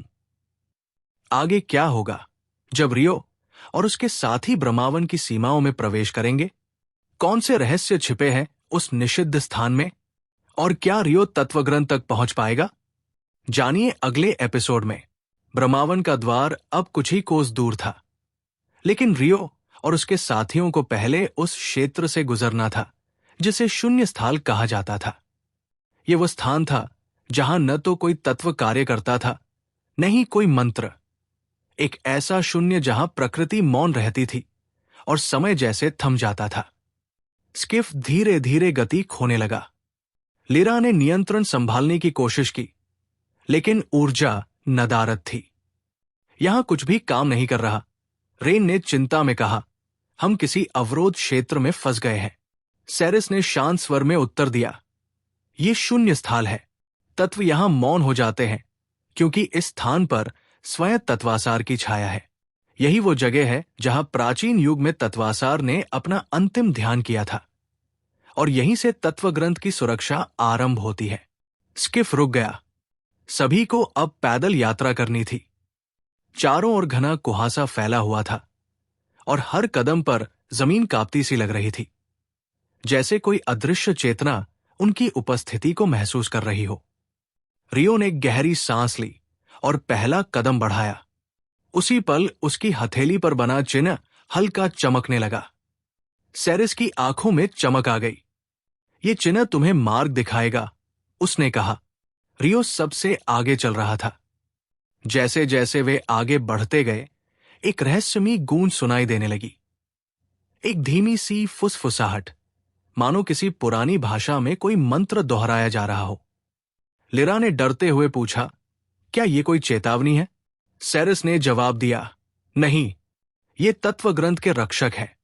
आत्माएं, जो अब तत्व नहीं, स्मृति बन चुकी है। वे जानती हैं कि तत्वासार आ चुका है और अब परीक्षा आरंभ होगी। अचानक एक तीव्र प्रकाश फूटा और उनके सामने एक द्वार प्रकट हुआ। अदृश्य दीवारों के बीच एक अर्धगोल द्वार, जिस पर वही चिन्ह उकेरे गए थे, जल, अग्नि, वायु, पृथ्वी, और उनके केंद्र में रियो का चिन्ह। रियो ने बिना रुके आगे बढ़कर द्वार को छुआ। द्वार गूंज उठा और फिर धीरे धीरे खुल गया।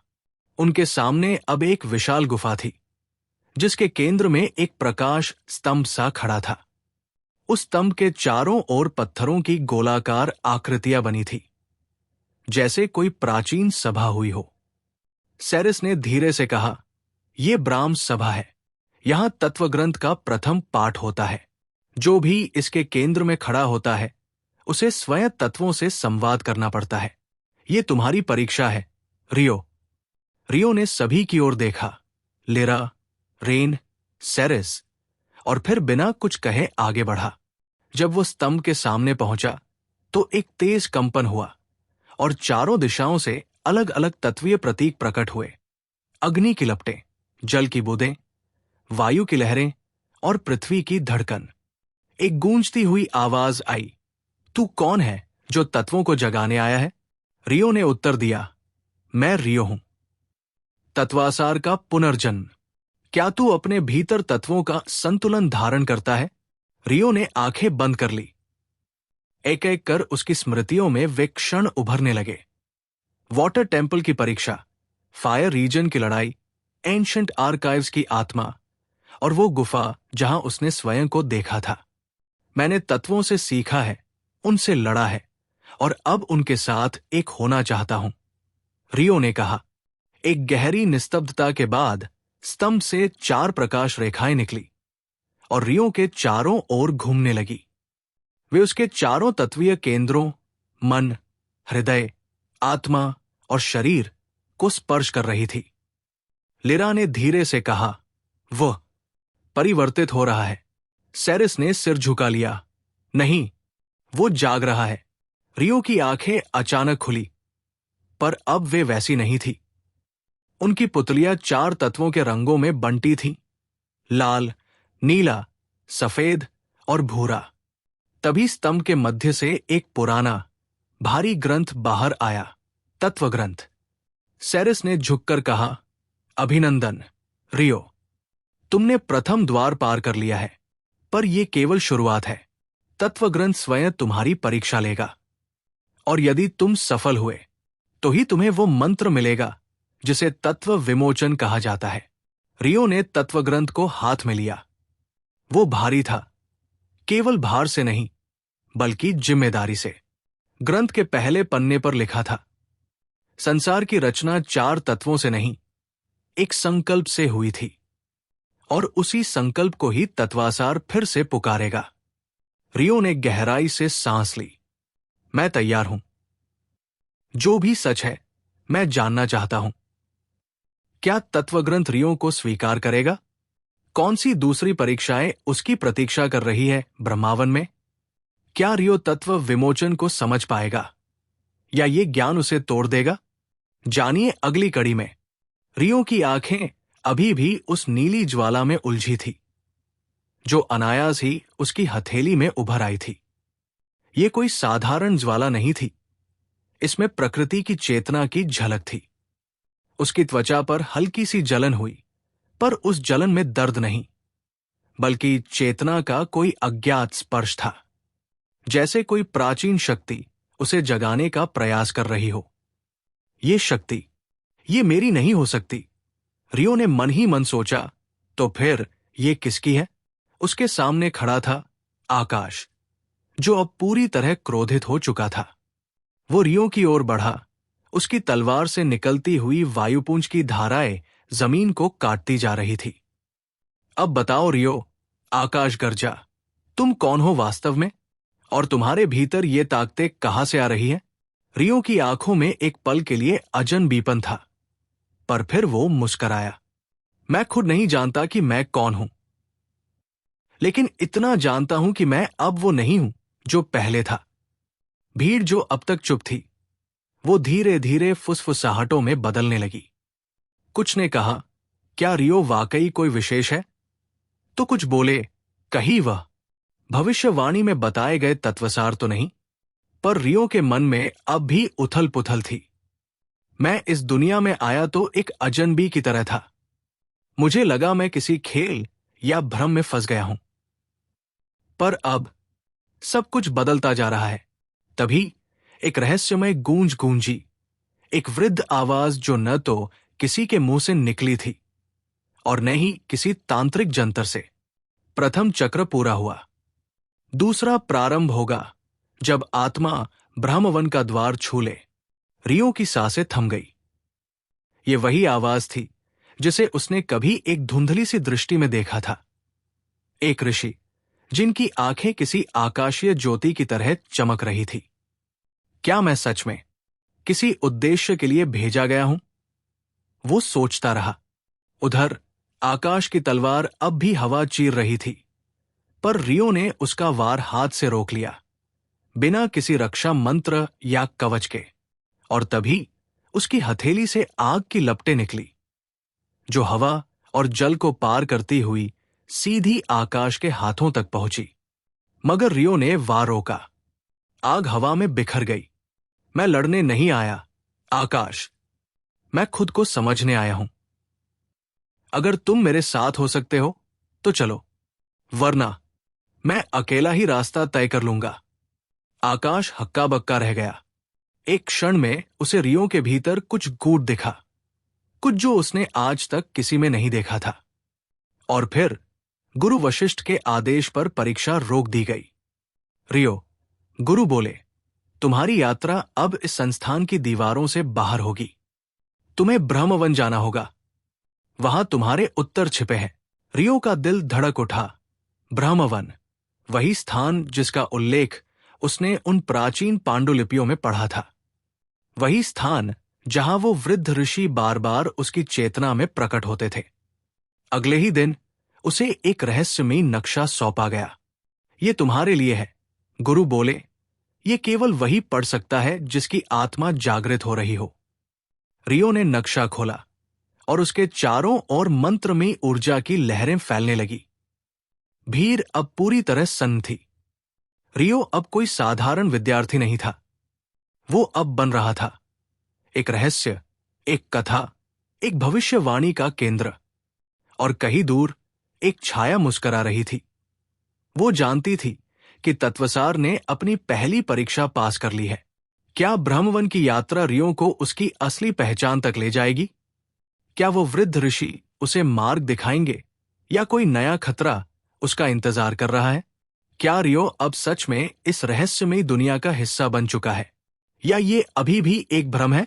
जाने के लिए तैयार हो जाइए, क्योंकि रियो की ये रहस्य भरी यात्रा अब एक नए चरण में प्रवेश कर चुकी है। रियो की आंखों के सामने अब अतीत और वर्तमान की रेखाएं धुंधली पड़ती जा रही थी। शरीर शांत था, लेकिन चेतना भीतर ही भीतर एक तूफान की तरह उफन रही थी। आकाश से हुई भिड़ंत, गुरु वशिष्ठ की चेतावनी और ब्रह्मवन की अनकही दहलीज, सब मिलकर उसे भीतर तक झकझोर चुके थे। रात के तीसरे प्रहर में, जब पूरा संस्थान निद्रा में डूबा था, रियो ध्यानमग्न बैठा था। उसके सामने रखा था वो नक्शा जो गुरु वशिष्ठ ने उसे सौंपा था। ये कोई साधारण नक्शा नहीं था, ये जीवित था। जैसे ही रियो की उंगलियां उसकी सतह को छूती, नक्शा एक नई दिशा में बदल जाता। पर्वत अपने आकार बदलते, नदियां नई दिशा में बहने लगती और कुछ अक्षर आभायुक्त होकर हवा में तैरने लगते। तभी एक हल्की सी आहट हुई। रियो ने बिना देखे ही पहचान लिया। लीना, तुम अब बिल्कुल बदल चुके हो, लीना ने कहा, धीरे से उसके पास बैठते हुए। जब पहली बार तुम्हें देखा था, तब तुम एक हारे हुए छात्र जैसे थे, पर अब तुम्हारी आंखों में किसी ऋषि, किसी शांति और योद्धा की सी आग है। रियो ने हल्की मुस्कान दी। शायद मैं अब खुद को पहचानने की ओर बढ़ रहा हूं। लीना ने नक्शे की ओर देखा। ये तुम्हें कहां ले जाएगा? जहां मेरे उत्तर छुपे हैं, रियो ने धीमे से कहा। गुरु वशिष्ठ ने कहा था, ब्रह्मवन मेरा अगला चरण है। लीना ने आंखें बंद कर ली और गहराई से सांस ली। ब्रह्मवन, वहां कोई भी यूं ही नहीं जाता। वहां जाने वाले या तो अपनी चेतना को पूरी तरह जागृत कर लेते हैं, या फिर खुद को खो बैठते हैं। अचानक नक्शे पर एक स्थान जल उठा। एक चमकदार वृत्त उभरा और उसके भीतर प्रकट हुआ एक शब्द, अग्नेयकुंड। ये क्या है? रियो ने चौंकते हुए पूछा।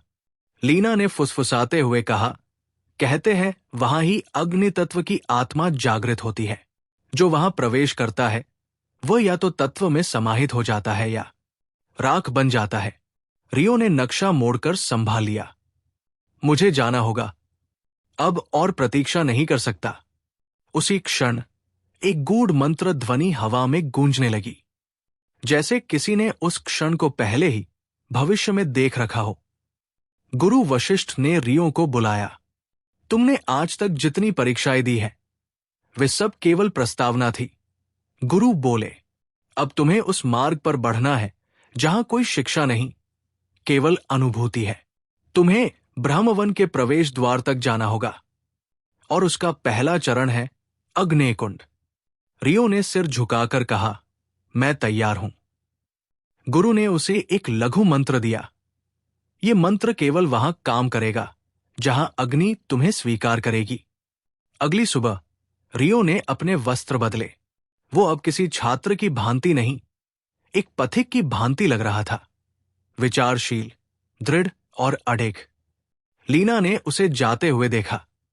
वापस आना, उसने कहा। रियो रुका, मुड़ा और मुस्कराया। मैं तब तक नहीं लौटूंगा जब तक मुझे अपनी आत्मा का उत्तर न मिल जाए। और वो निकल पड़ा, नक्शे में अंकित अग्नि की राह पर। रास्ता कठिन था। पहले ही दिन वो एक दुष्ट वन में फंस गया, जहां वृक्ष स्वयं बोलते थे।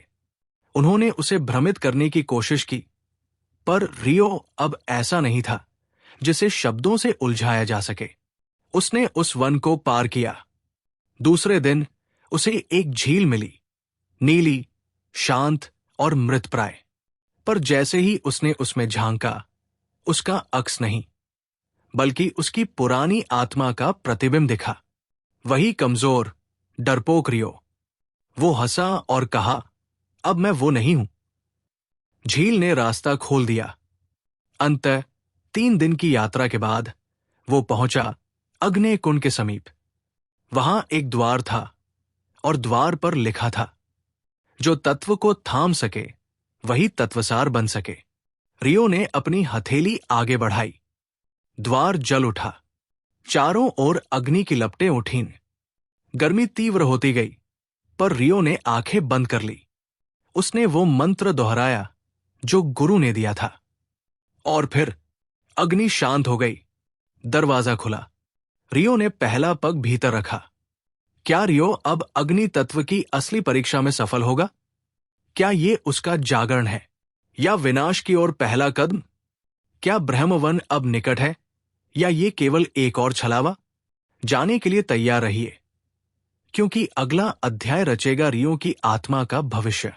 नमस्कार दोस्तों, आज के एपिसोड में आगे बढ़ने से पहले आप सबसे एक छोटी सी मदद चाहिए। मैंने देखा है कि चैनल की ग्रोथ थोड़ी धीमी हो गई है और आप सब्सक्राइब करके बहुत बड़ा सहयोग कर सकते हैं।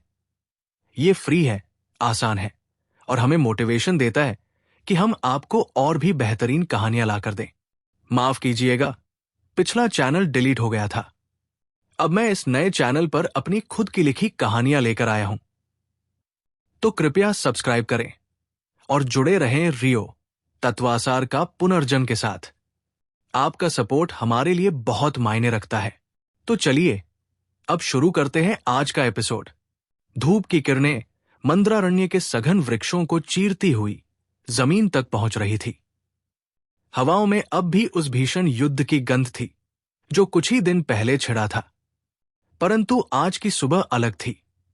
इसमें एक अनकही बेचैनी थी, एक नई आशंका, जैसे कोई तूफान फिर से आने वाला हो।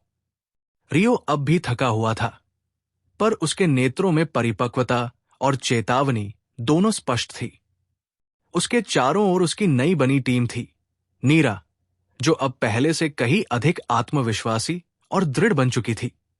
कालदेव, जो अब न केवल एक योद्धा बल्कि एक मित्र भी बन चुका था। और अरु, जो अपनी चालाकी और समझदारी से सबको विस्मित कर देता था। हमें ज्यादा देर नहीं करनी चाहिए, रियो ने दृढ़ स्वर में कहा। आज की रात से पहले हमें सौर्य शिखर पहुंच जाना होगा। लेकिन वो तो अग्नि प्रांत की सीमा के भीतर है, कालदेव बोला। वहां जाना मतलब मौत को दावत देना है। अगर हम तत्वासार की खोज पूरी करना चाहते हैं तो हमें हर सीमा तोड़नी होगी, रियो ने उत्तर दिया। और उसकी आंखों में एक आग थी, वही आग जिसने उसे इस नई दुनिया में सबसे अलग और सबसे खतरनाक बना दिया था। जैसे ही वे मंद्रारण्य की सीमा से बाहर निकले, वातावरण बदलने लगा। हवाएं तेज हो गई, जमीन तपने लगी। ये अग्नि प्रांत की चेतावनी थी। यहां का हर कण जैसे शत्रु था। पेड़ भी धधकते हुए प्रतीत होते और हवा में राख तैर रही थी। नेरा ने अचानक रुककर कहा, यहां कुछ है, कोई हमें देख रहा है। उसकी चेतावनी व्यर्थ नहीं थी। कुछ ही क्षणों में धुएं के बादल से एक आकृति उभरी। वो एक युद्ध वस्त्रधारी महिला थी, जिसकी आंखें अंगारों सी जल रही थी। तुम सबको यहां नहीं होना चाहिए, उसने कहा। उसकी आवाज में लपटों की गरज थी। हम तत्वासार की खोज में हैं, रियो ने बिना डरे कहा। हमें कोई नहीं रोक सकता। तत्वासार, वो महिला हंसी। तुम जैसे साधकों के लिए वो केवल एक मिथक है, पर अगर तुम जिद करते हो तो मुझसे पार पाना होगा। मैं हूं अग्निरा, अग्नि प्रांत की संरक्षिका। अग्निरा ने एक ज्वालामुखी जैसी ऊर्जा के साथ अपने हाथ उठाए और अग्नि के गोले आकाश में उभर आए। रियो ने बिना हिचकिचाहट के अपनी एक हथेली उठाई। अब उसकी हथेली में भी लपटें थी। ये तत्वासार की पहली झलक थी। उसकी शक्ति अब उससे बाहर आ रही थी। धीरे धीरे पर स्पष्ट युद्ध आरंभ हुआ। लपटें और तेज हवाएं टकराई। भूमि पर दरारें पड़ने लगी। अरु और कालदेव ने साथ मिलकर रियो को सुरक्षा दी, जबकि नीरा ने अपनी जल शक्ति से चारों ओर की गर्मी को नियंत्रित करने का प्रयास किया। अग्निरा की शक्ति अपार थी, पर रियो के भीतर कुछ बदल रहा था। जैसे जैसे युद्ध आगे बढ़ा, उसकी चालें और उसकी शक्ति स्वयं उसे चौंका रही थी। वो आग से डर नहीं रहा था, वो उसे नियंत्रित कर रहा था। अचानक एक भीषण विस्फोट हुआ और दोनों योद्धा पीछे की ओर फेंक दिए गए। रियो की सांस तेज थी, पर उसकी आंखों में एक नई चमक थी। अग्निरा उठी। उसकी आंखें रियो को देख रही थी, पर अब उसमें भय था। तुम तत्वासार हो? रियो मुस्कुराया। उसने कुछ नहीं कहा, पर उसकी चुप्पी सब कुछ कह गई। उनके पीछे की घाटी अब भी जल रही थी, पर वहां से जो रोशनी निकल रही थी वो केवल विनाश की नहीं थी, वो किसी भविष्य की शुरुआत थी। क्या रियो को अब तत्वासार की अपनी पहचान स्वीकार करनी होगी? क्या अग्निरा उसकी सहायक बनेगी या शत्रु? और आगे कौन कौन से रहस्य खुलेंगे मंद्रारण्य के इस दिव्य मार्ग में? जानिए अगले भाग में। क्या आप तैयार हैं रियो की अगली अग्नि परीक्षा के लिए? सौर्य शिखर की आग अब शांत हो चुकी थी, पर वातावरण में अभी भी एक खामोशी थी, जैसे तूफान के बाद की शांति। रियो और उसकी टीम अग्नि प्रांत के उस विशाल मैदान में खड़े थे, जहां कुछ ही समय पहले उन्होंने अग्निरा से युद्ध किया था। अग्निरा अब शांत थी। उसकी आंखों में पहले की तरह लपटें नहीं थी। उसने अपनी तलवार जमीन में गाड़ दी और धीरे से कहा, तुमने अपनी शक्ति साबित कर दी, तत्वासार। अब मेरी अग्नि तुम्हारे मार्ग की बाधा नहीं, सहायक बनेगी। रियो ने सिर झुकाया। मुझे तुम्हारी सहायता नहीं चाहिए, अग्निरा। मुझे सच्चाई चाहिए। तत्वासार कौन है? मैं क्यों हूं ये? और आगे कौन सी परीक्षा मेरा इंतजार कर रही है? अग्निरा मुस्कुराई, पर उसकी मुस्कान में रहस्य छुपा था। सच तुम्हें अग्नि से नहीं, प्रकाश से मिलेगा। परंतु चेतावनी देती हूं, हर सच सुंदर नहीं होता। कुछ सच तुम्हें तोड़ सकते हैं। रियो ने चुपचाप उसकी ओर देखा, फिर अपनी टीम की ओर मुड़ा। हमें आगे बढ़ना होगा, उसने कहा। कहा? नीरा ने पूछा। उत्तर दिशा की ओर, रियो ने कहा। जहां प्रकाश का मंदिर है, दीप गुहा। दीप गुहा, एक ऐसा स्थान जो सौर्य शिखर से परे था, परंतु जहां माना जाता था कि तत्वासार के पूर्वजों की आत्माएं निवास करती थी। वहां केवल वही जा सकता था जो भीतर से शुद्ध हो, या फिर जो अपने भीतर के अंधकार से पार पा चुका हो।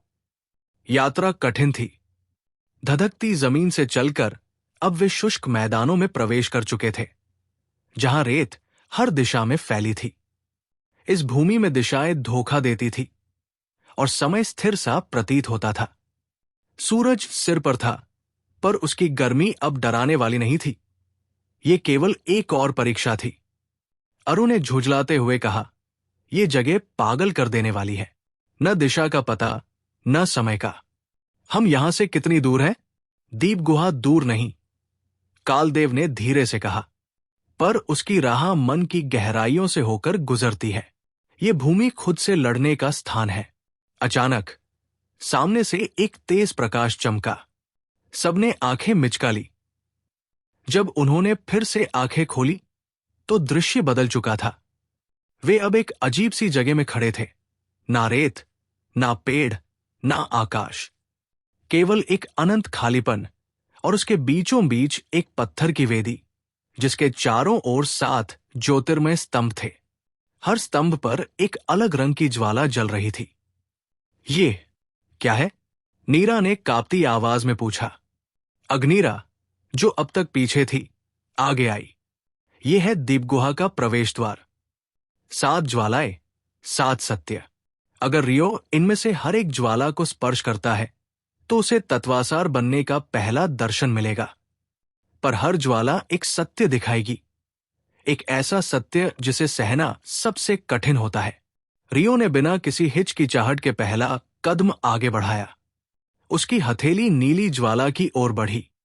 जैसे ही उसने पहली ज्वाला को छुआ, एक कंपन उसके शरीर में दौड़ गई। उसकी आंखों के सामने अंधेरा छा गया और फिर उसने खुद को देखा, अपने पुराने शरीर में, अपने पुराने कमरे में, धरती पर। वो इंसान जिसने कभी मंत्रारण्य का नाम तक नहीं सुना था। एक असफल एल्केमी स्टूडेंट जिसकी जिंदगी में कोई मकसद नहीं था, जिसकी मां अस्पताल में थी और दोस्त गिने चुने। पर वहां जो सबसे ज्यादा चुभता था वो था रियो की आंखों में वो खालीपन। एक अनकही ख्वाहिश जो दबा दी गई थी, एक घुटती हुई आत्मा। फिर अचानक दृश्य बदला। अब रियो ने देखा अपना वर्तमान स्वरूप तत्वासार के रूप में। शक्ति, सम्मान, भय, पर एक बार फिर वही खालीपन। क्या तुम वही व्यक्ति हो? एक गूंजती हुई आवाज आई।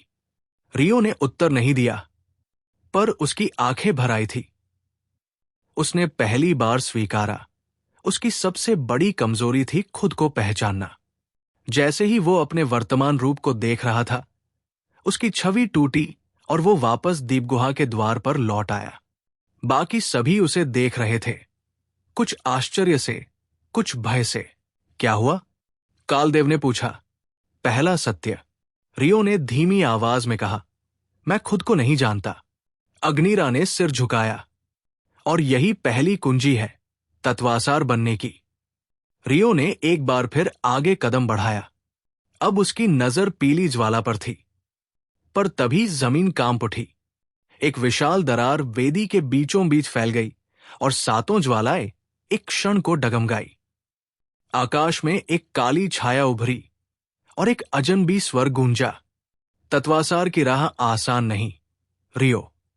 हर ज्वाला की रक्षा करने वाला एक रक्षक है और पहला रक्षक आ चुका है। सभी ने सिर उठाया। आकाश में एक भीषण आकृति धीरे धीरे स्पष्ट होने लगी। 4 भुजाओं वाला एक काला योद्धा जिसकी आंखें जल रही थी और हाथों में एक जलता हुआ खड्ग। मेरा नाम है धुरांता, वो बोला, और मैं तुम्हारे पहले सत्य की परीक्षा लेने आया हूं।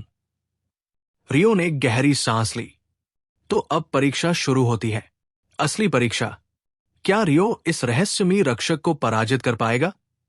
क्या वह 7 ज्वालाओं के सत्य को सह सकेगा? और क्या दीपगुहा की अगली चुनौती और भी भयानक होगी?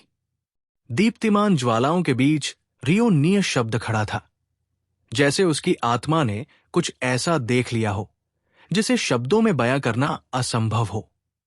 उसकी आंखों में वह गहराई थी जो सिर्फ उन्हें मिलती है जिन्होंने अपने भीतर की परतों को नंगा होते देखा हो।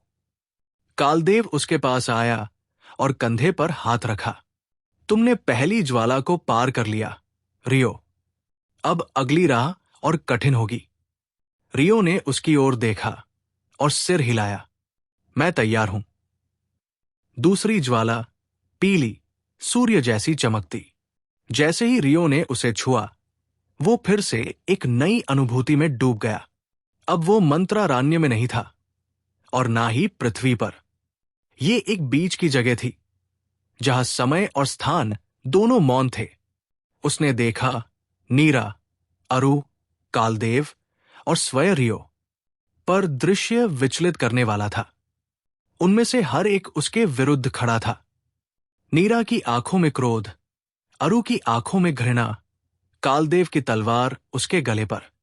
तुमने हमें धोखा दिया। रियो, नीरा की आवाज में कांपती आग थी। तुमने तत्वासार बनकर अपने स्वार्थ को चुना।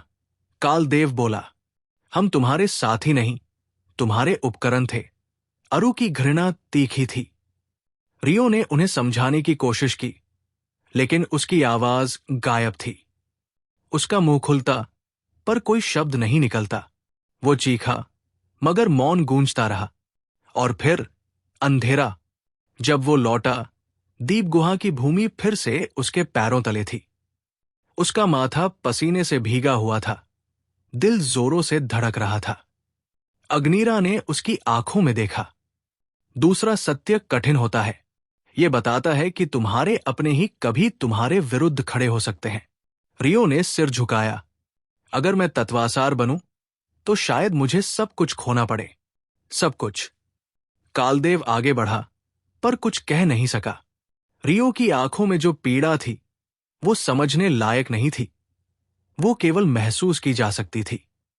तीसरी ज्वाला, हरी, जीवन और मृत्यु के बीच की सीमा को दर्शाती। रियो ने जैसे ही उसका स्पर्श किया, वो एक बार फिर स्मृति के एक और रंग में समा गया। अब वो एक बीमार स्त्री के बिस्तर के पास बैठा था।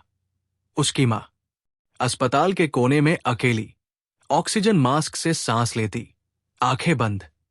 और रियो, वही पुराना रियो, बैठा, कांपते हाथों से मां का हाथ थामे। माफ करना मां, मैं तुम्हें बचा नहीं सका। वो बुदबुदाया। अचानक उसकी मां की आंखें खुली।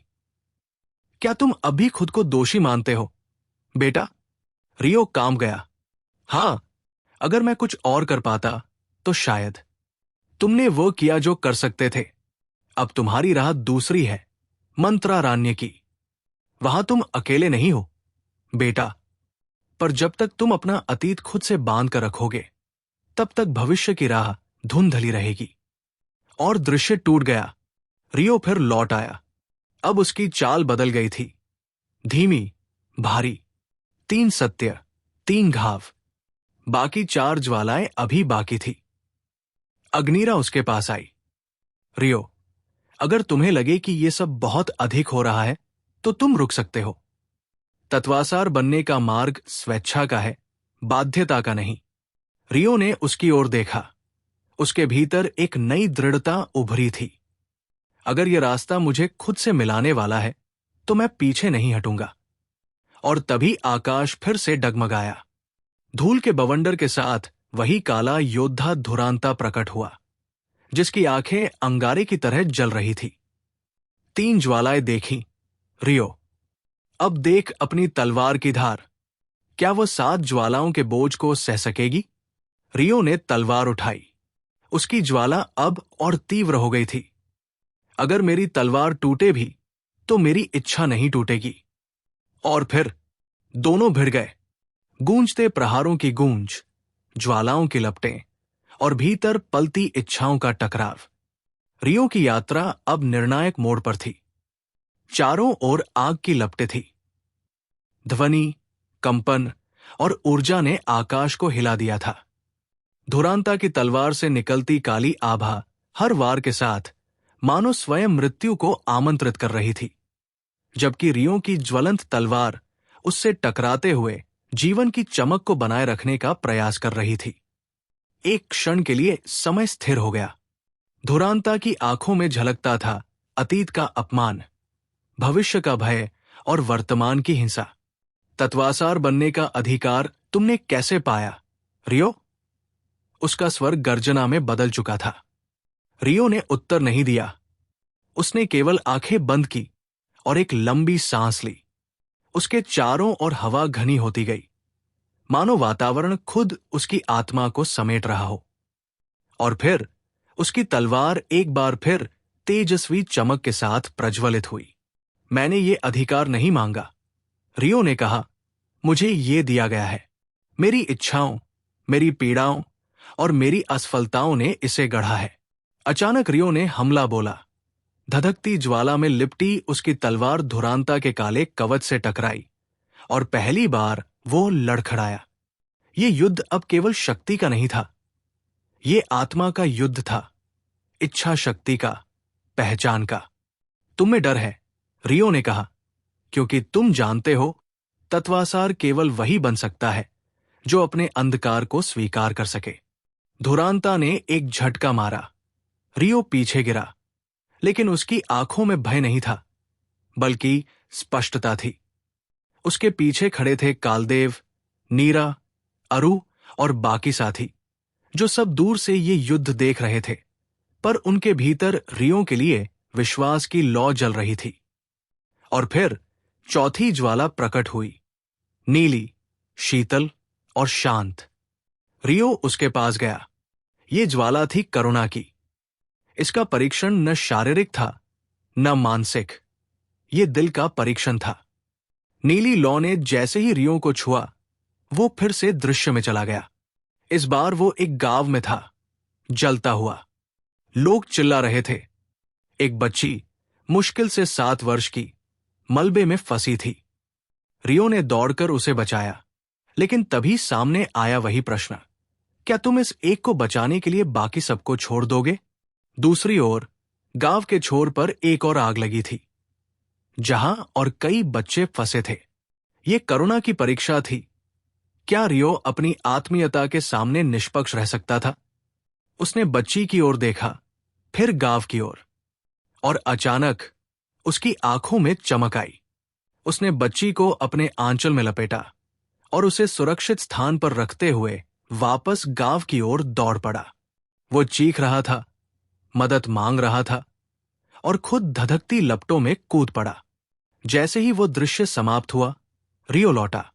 उसका शरीर झुलसा हुआ नहीं था, पर उसकी आंखों में अब एक ऐसी करुणा थी जो पहले कभी नहीं दिखी थी। अग्निरा ने उसे देखा और कहा, तुमने चौथी ज्वाला पार कर ली, रियो। अब 3 और बची है, लेकिन यह सबसे गहन थी, क्योंकि करुणा वही रख सकता है जिसने खुद को सबसे कठिन सत्य में ढाला हो। रियो ने सिर झुकाया, थका हुआ था, लेकिन भीतर से मजबूत। तभी कालदेव उसके पास आया। अगली ज्वाला चेतना की है। वहां तुम्हारा सामना स्वयं तत्वासार की छाया से होगा। तैयार हो? रियो ने उत्तर में केवल तलवार म्यान से बाहर निकाली, और तभी हवा कांपने लगी और एक तेज गर्जना ने सबको चौंका दिया। आकाश फटा और एक नई शक्ति वहां प्रकट हुई। नागध्वनि, 7 ज्वालाओं की रक्षक। एक देवसी छाया जिसके पर हर दिशा में फैलते थे, आंखें चमकती हुई नीली ज्वालाओं से भरी। रियो, उसने कहा, तुमने जो देखा वो केवल शुरुआत थी। अब से तुम्हारा हर निर्णय मंत्रारण्य के भविष्य को आकार देगा। रियो ने उसकी ओर देखा। अगर मेरा भाग्य मंत्रारण्य से जुड़ा है, तो मैं अपने प्राणों से उसकी रक्षा करूंगा। नागध्वनि मुस्कराई। तब आओ, 5वीं ज्वाला तुम्हारी प्रतीक्षा कर रही है। और इसके साथ ही धरती डोलने लगी। आकाश पर अग्नि की रेखाएं खींचने लगी, और रियो की अगली परीक्षा प्रारंभ होने को थी। तत्वासार बनने की राह अब और भी गहरी और भी चुनौतीपूर्ण हो चली थी। धुएं और ज्वालाओं से घिरे उस मैदान में रियो की तलवार फिर से जल उठी। धुरांता की काली शक्ति हर वार के साथ विकराल होती जा रही थी, जैसे हर प्रहार के साथ वो रियो की आत्मा को परख रहा हो, उसे तोड़ने की कोशिश कर रहा हो। मगर रियो अब वो नहीं रहा था जो पहले था। 3 ज्वालाओं से गुजरने के बाद उसकी दृष्टि, उसकी ऊर्जा और उसकी आत्मा गहराई से बदल चुकी थी। धुरांता का अगला वार सीधा रियो के सीने की ओर बढ़ा, पर रियो ने अपनी तलवार से उसे मोड़ दिया। दोनों की शक्ति टकराई और जमीन दरकने लगी। चारों ओर एक कंपन फैल गया, जैसे स्वयं मंत्रारण्य उसकी परीक्षा को स्वीकार कर रही हो। तुम अभी खड़े हो? धुरांता की आवाज गूंजती हुई आई। रियो की सांसें तेज थी, मगर उसकी आंखों में वो ज्वाला थी जो किसी भी तूफान से बड़ी थी। मैं तब तक गिरूंगा नहीं जब तक मेरी आत्मा जल रही है। तत्वासार बनने की मेरी राह तुम नहीं रोक सकते। धुरांता ने एक गहरी सांस ली, और फिर उसका शरीर धुएं में बदल गया। वो गायब हो गया और मैदान शांत हो गया। अग्निरा ने आगे बढ़कर रियो को सहारा दिया। तुमने सही कहा था, तुम अब पहले जैसे नहीं रहे। अब तुम्हारे भीतर वो धधकती चिंगारी है जो केवल सत्य की अग्नि से जन्म लेती है। रियो ने धीरे से कहा, मुझे अगली ज्वाला की ओर बढ़ना है। अग्निरा ने सिर हिलाया और उसे अगली ओर ले चली। चौथी ज्वाला, ये थी नीली ज्वाला, जल की ज्वाला। मगर ये जल शांत नहीं था। ये था सागर की तरह क्रुद्ध, जिसमें तूफान था, गहराई थी और असीम शोक। रियो ने जैसे ही नीली ज्वाला का स्पर्श किया, वो स्वयं को एक छोटे गांव में खड़ा पाया। यहां सब कुछ पानी से डूबा था। चारों ओर बाढ़ का पानी, बहते हुए घर, डूबते लोग। रियो ने देखा, एक छोटी लड़की हाथ फैलाकर उसे बुला रही थी। भैया, मदद करो। रियो दौड़ा, पानी को चीरता हुआ, मगर हर कदम पर पानी और गहरा होता गया। वो लड़की धीरे धीरे पानी में समा गई। रियो ने हाथ बढ़ाया, लेकिन केवल खालीपन उसके हाथ में आया। फिर दृश्य बदला। अब वो खड़ा था मंत्रारण्य की एक ऊंची चोटी पर। नीचे पूरी धरती पानी में डूबी थी और उसने देखा, नीरा, अरु, कालदेव और सैकड़ों निर्दोष लोग डूब रहे थे। उसके हाथ में एक मंत्र पताका थी जिससे वह इस आपदा को रोक सकता था। लेकिन क्या मैं सच में ये कर सकता हूं? क्या मैं उनके लिए बलिदान दे सकता हूं? रियो ने खुद से पूछा। एक आवाज आई, तत्वासार वो नहीं जो सबसे शक्तिशाली हो, तत्वासार वो है जो सबसे ज्यादा त्याग कर सके। और उसी क्षण रियो ने मंत्र पताका को फाड़ डाला और उसके आंसू जल बनकर बरसने लगे। वो लौटा। नीली ज्वाला अब शांत हो चुकी थी। जल अब थम चुका था। अग्निरा ने देखा और मुस्कराई। तुमने जल को शांत किया, अपने ही आंसू देकर। रियो अब तक थक चुका था, मगर वो जानता था कि अब उसे रुकना नहीं है। पांचवी ज्वाला, धरती की ज्वाला, उसका इंतजार कर रही थी। पांचवी ज्वाला एक गहरी गुफा में थी। जब रियो उसमें उतरा, उसे अपने चारों ओर पत्थरों में जमे असंख्य चेहरों की प्रतिमा दिखाई दी। ये वे लोग थे जिन्हें उसने पीछे छोड़ा था। मृत शिक्षक, पुरानी मित्रताएं, भूले बिसरे रिश्ते। एक प्रतिमा में उसने देखा एक वृद्ध व्यक्ति जिसकी आंखें वही थी जो अर्थ पर उसके गुरु की थी। रियो, तुमने बहुत कुछ सीखा, मगर क्या तुमने भूलने की कला सीखी? क्या मतलब? धरती याद रखती है, पर वो बोझ नहीं बनाती। तुम बीते लोगों को अपनी आत्मा में रखो, पर बोझ बनकर नहीं, प्रेरणा बनकर। फिर अचानक गुफा कांपने लगी, जैसे धरती स्वयं उससे ये अपेक्षा कर रही हो कि वो अपने अतीत को मिटा नहीं, अपनाए। रियो ने उन प्रतिमाओं को देखा और हाथ जोड़कर नमन किया। ज्वाला की चमक तीव्र हो गई और फिर मिट गई। अग्निरा अब गंभीर थी। अब छठी और सातवीं ज्वाला एक साथ आएंगी, क्योंकि वे द्वंद्व है, वायु और आकाश। एक देह की गति है, दूसरी आत्मा की गति। रियो ने आंखें बंद की। उसकी सांसें अब गहरी हो गई थी। उसकी चाल अब एक योद्धा की नहीं, एक तपस्वी की लग रही थी। वो वायु की गुफा में पहुंचा, जहां एक बवंडर उसका इंतजार कर रहा था। वहां उसे दौड़ना पड़ा, वास्तव में नहीं, आत्मा से। जैसे जैसे वो भागा, उसके अंदर की सारी परतें उखड़ती गई। गर्व, अहंकार, भय, लालच, हर मोड़ पर एक नया रूप। और अंत में वो हवा बन गया। फिर वो पहुंचा आकाश की ओर। एक सीढ़ी थी जो न दिखती थी, पर थी। हर कदम पर वो हल्का होता गया। उसे याद आए वे शब्द जो उसकी मां ने अंतिम बार कहे थे, तू हवा हो, रुक मत, ऊंचाई तक पहुंच। और फिर एक प्रकाश। रियो वापस लौटा, अब पूर्ण, सातों ज्वालाओं को पार कर चुका था। अग्निरा उसके सामने झुकी। अब तुम तत्वासार बनने योग्य हो। और दूर आकाश में किसी ने कहा, अब आरंभ होगा युद्ध, तत्वासार और विनाश के देवता के बीच। रियो की आंखें अब ज्वाला में थी। एक नया अध्याय शुरू होने वाला था। मंत्रारण्य की हवाओं में कुछ अलग सा कंपन था, जैसे किसी अनदेखे तूफान की आहट हो। पेड़ों की शाखाएं अस्वाभाविक रूप से कांप रही थी और आकाश में बादल मंडरा रहे थे, मानो कोई शक्ति अपना आगमन घोषित कर रही हो। रयो, जो अब तक आत्मबोध और सामर्थ्य की अनेक सीढ़ियां चढ़ चुका था, आज एक नए मोड़ पर खड़ा था। पूर्व दिशा की ओर अग्नि क्षेत्र की सीमाओं के पास एक रहस्यमयी मंदिर के खंडहर मिले थे। विद्या अकादमी के पुराने अभिलेखों में इस मंदिर का कोई उल्लेख नहीं था, लेकिन रयो के पास वो दृष्टि थी जो दूसरों से अलग थी। उसे महसूस हुआ कि ये मंदिर सिर्फ पत्थर और ईंटों का ढांचा नहीं, बल्कि किसी बहुत पुराने रहस्य की कुंजी था। रयो ने वहां जाने का निश्चय किया।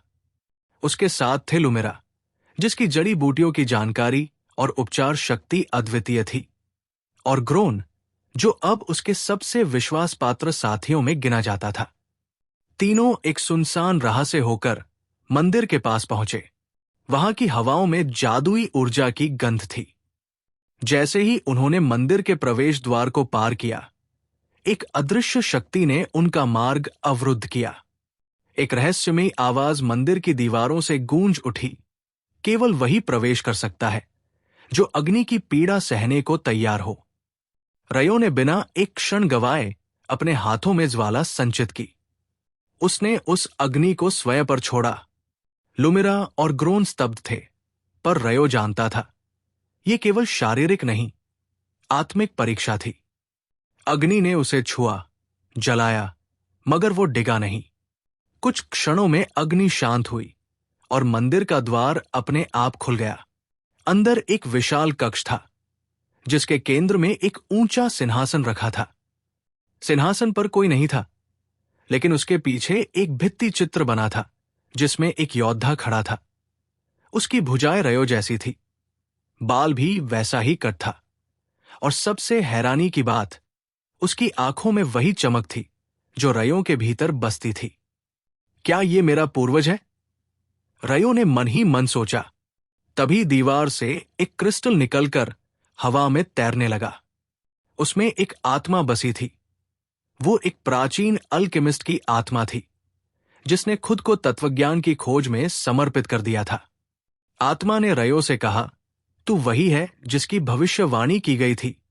तत्वसार, अग्नि केवल शुरुआत थी। अब तुझे जल, वायु और पृथ्वी की भी परीक्षा देनी होगी। रयो के शरीर में ऊर्जा की एक नई लहर दौड़ गई। उसे एहसास हुआ कि अब उसका सफर केवल ज्ञान या शक्ति की खोज नहीं, बल्कि इस संसार के संतुलन की रक्षा का दायित्व बन चुका है। मंदिर से बाहर निकलते समय उसने पीछे मुड़कर देखा। वो भित्ति चित्र अब धीरे धीरे मिट रहा था, मानो उसकी भूमिका पूरी हो गई हो। सूर्य डूब रहा था, पर रयो की आंखों में एक नई रोशनी थी। उसकी मुट्ठी में अग्नि की छोटी सी लौ फिर से सजीव हुई, जैसे उसे याद दिला रही हो, तू अब केवल रयो नहीं, तू है तत्वसार। मंत्ररण्य की पवित्र भूमि पर जैसे जैसे सूर्य की किरणें गहराती जा रही थी, वैसे वैसे घटनाओं की गति भी बढ़ती जा रही थी। रियो अब किसी नवागंतुक की तरह नहीं, बल्कि एक सशक्त परिवर्तनकर्ता की भांति खड़ा था। उसके चारों ओर की हवा में एक विचित्र ऊर्जा लहराने लगी थी, जैसे प्रकृति स्वयं उसकी उपस्थिति को स्वीकार कर रही हो। युद्ध की तैयारियां पूरी हो चुकी थी। पूर्वी सीमा पर स्थित वानीगढ़ के बाहर हजारों सैनिकों की कतारें बंध चुकी थी। अल्केमिस्ट्स, मंत्रज्ञानी और तत्व संयोजक सब अपनी अपनी भूमिकाएं समझ चुके थे, पर सबसे बड़ा उत्तरदायित्व रियो पर था। उसकी दृष्टि में वह स्थान अब मात्र एक किला नहीं, बल्कि उसकी नियति की परख थी। रियो के भीतर जो ज्वाला थी, वो अब उसकी आंखों से भी झलकने लगी थी। उसने अपनी लाल लबादा कसकर बांधी और भीतर काले युद्ध वस्त्रों की परत को ठीक किया। उसके कंधों पर इग्नारा, उसकी अग्नि दैत्य रूपी पशुभेंट, पूरे जोश से गरजा, जैसे युद्ध की पुकार को पहचान गया हो। तुम्हें पता है, इग्नारा, रियो ने धीमे स्वर में कहा, आज कुछ अलग होने वाला है। ये सिर्फ युद्ध नहीं, ये परीक्षा है मेरी, इस दुनिया की, और शायद उस शक्ति की जो मुझे यहां लाई है। जवाब में इग्नारा ने अग्नि की लपटें फेंकते हुए आकाश में छलांग मारी। उसकी पीठ पर उभरते चिन्हों से स्पष्ट था कि वो भी रियो की शक्ति से जुड़ चुका है, जैसे दोनों के बीच कोई अटूट संबंध हो। जब रियो युद्ध भूमि की ओर बढ़ा तो मार्ग में उसे ईश्वरी मिली, वही रहस्यमयी युवती जिसने कई बार उसके मार्गदर्शन में सहायता की थी। उसकी आंखों में चिंता और श्रद्धा का विचित्र मिश्रण था। तुम्हें जाना होगा, रियो, उसने कहा, पर याद रखो, ये केवल तलवारों का संग्राम नहीं है। ये विश्वास बनाम भय, सत्य बनाम भ्रम का युद्ध है। रियो ने मुस्कुराते हुए उसकी ओर देखा। मुझे भरोसा है अपने ऊपर, अपने साथियों पर और उस राह पर जो मैंने चुनी है। क्षण भर बाद वानीगर के दरवाजे खुले। शत्रु की सेनाएं सामने थी, असंख्य, विकराल और तैयार। लेकिन रियो की उपस्थिति ने अपनी ओर देख रहे हर योद्धा को एक नई प्रेरणा दी। उसने अपने दाहिने हाथ में अग्नि का गोला उत्पन्न किया। वो लपटें अब सामान्य नहीं थी, उनमें तत्वों की गूंज थी, मंत्रों की गति थी और एक नव चेतना का उदय। हवा रुक गई, समय जैसे थम गया। मैं रियो हूं, उसने ऊंची आवाज में कहा। मैं वो हूं जिसे ये भूमि भुला चुकी थी, परंतु अब वो लौटा है, तत्वासार। उसके पीछे उसकी टीम खड़ी थी, अरिन, जारा और एल्डर मंथरा भी। सबने उसे देखा, जैसे किसी प्रतीक को देख रहे हों। युद्ध आरंभ हुआ। रियो ने पहले वार में ही 3 शत्रुओं को जलाकर भस्म कर दिया। अग्नि और जल, वायु और पृथ्वी, वो सभी तत्वों के संयोग से लड़ रहा था। उसका हर प्रहार एक मंत्र था और हर मंत्र एक संकल्प। शत्रु पक्ष अब समझ चुका था कि ये कोई सामान्य योद्धा नहीं है। उनके मुख्य सेनापति वर्कास ने आदेश दिया, उसे घेर लो। तत्वासार को जीवित नहीं लौटने देना है। परंतु वो भूल रहा था, ये केवल रियो का पुनर्जन्म नहीं था, ये तत्वों की चेतना का जागरण था। रियो ने वर्कास की ओर देखा और एक विशाल मंत्र संयोजन शुरू किया। चारों तत्वों का मेल उसके शरीर के चारों ओर घूमता हुआ। उसका शरीर प्रकाशमय हो गया। उसके पीछे इग्नारा दहाड़ते हुए उसके साथ जुड़ गया। अब वे 2 नहीं थे, वे एक इकाई बन चुके थे। तुम्हारा अंत, मेरे प्रारंभ की शपथ है, रियो की आवाज गूंज उठी। वो हवा में उड़ा और पूरे मैदान को रोशन करता हुआ अग्निवृत्त के बीच से वर्कास पर झपटा। शत्रु पक्ष भयभीत हो चुका था, लेकिन ठीक तभी आकाश में एक काली दरार सी खुली। एक धुंधली आकृति प्रकट हुई, जिसकी उपस्थिति से ही वातावरण ठंडा हो गया। वर्कास पीछे हटा और चीखा, नहीं, अभी नहीं, वो अभी नहीं आ सकती। रियो ने भी उस आकृति को देखा और उसकी आत्मा कांप गई। वो वही शक्ति थी जिसने उसे इस दुनिया में लाया था, पर आज वो विरोध में खड़ी थी। और वही समाप्त हुआ वो युद्ध का चरण। क्या अब रियो को अपने सच्चे शत्रु का पता चल गया है? क्या वो शक्ति जो उसे इस संसार में लाई थी, अब उसके विनाश की नियति बन चुकी है? और इग्नारा का संबंध क्या है उस रहस्य से जो अभी भी अनकहा है? जानिए आगे की कहानी में रियो, तत्वासार का पुनर्जन्म। तत्ववृक्षा के नीचे, जहां धरती और आकाश की सीमाएं धुंधली पड़ जाती थी, रियो शांत खड़ा था। उसकी आंखें बंद थी, परंतु उसके चारों ओर 5 तत्वों की ऊर्जा लहरें नृत्य कर रही थी। जल की शीतलता, अग्नि की तपन, वायु की गति, पृथ्वी की स्थिरता और आकाश की व्यापकता, सब एक साथ उसके शरीर में समाहित हो रही थी। उसकी सांसें अब कोई साधारण क्रिया नहीं थी, वे स्वयं में एक मंत्र बन चुकी थी। शर्वानी अब उसे दूर से देख रही थी। उसने पहले कभी भी किसी तत्वासार को इस प्रकार जागृत होते नहीं देखा था। उसकी छवि एक प्रकाश में ढलती जा रही थी। न वो पूर्ण मानव था, न ही कोई साधारण साधक। वो अब तत्वरूप की ओर अग्रसर था।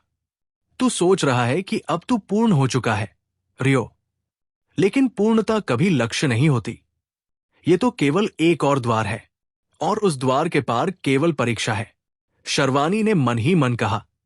और तभी आकाश की दरार, जो एपिसोड 39 के अंत में खुली थी और अधिक चौड़ी हो गई, उस दरार से निकलती काली लहरें अब केवल दृश्य नहीं थी, वे सजीव थी। वे मंत्रारण्य की धरती को छूते ही उसे बंजर बना रही थी। वृक्ष सूखने लगे, पक्षी उड़कर भागने लगे, और तत्ववृक्षा की जड़ें भी धीरे धीरे हिलने लगी। कालकुट प्रकट हुआ।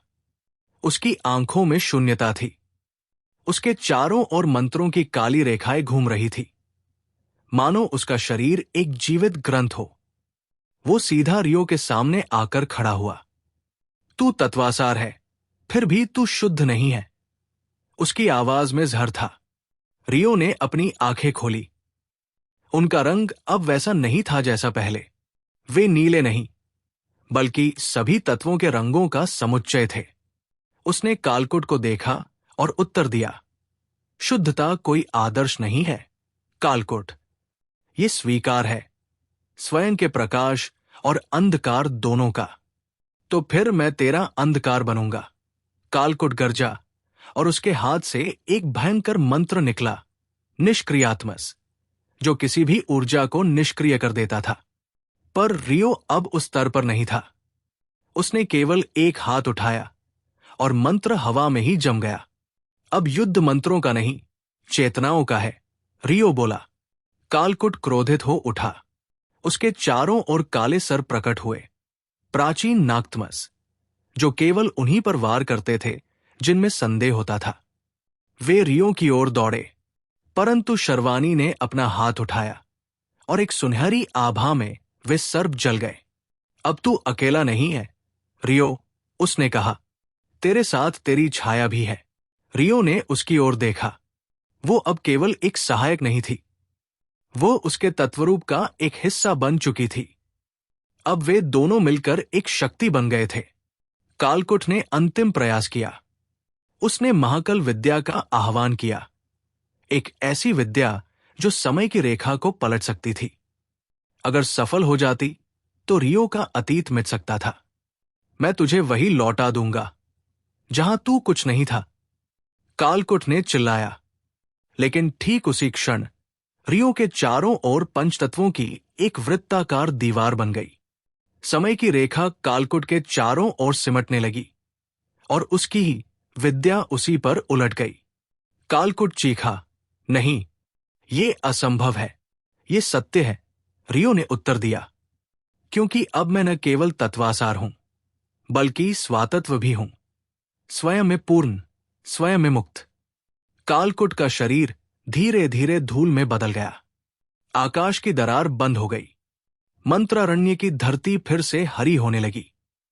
पक्षी लौट आए। तत्ववृक्षा की जड़ें फिर से स्थिर हो गई। रियो ने शर्वानी की ओर देखा। अब क्या? अब ये यात्रा आरंभ हुई है। कालकुट अंत नहीं था, वो केवल वो परीक्षा थी जिसे पार कर तू आगे बढ़ सका। असली युद्ध अब भी शेष है, तत्वों के बाहर की शक्ति से। पर मैं अब अकेला नहीं हूं, रियो ने उत्तर दिया।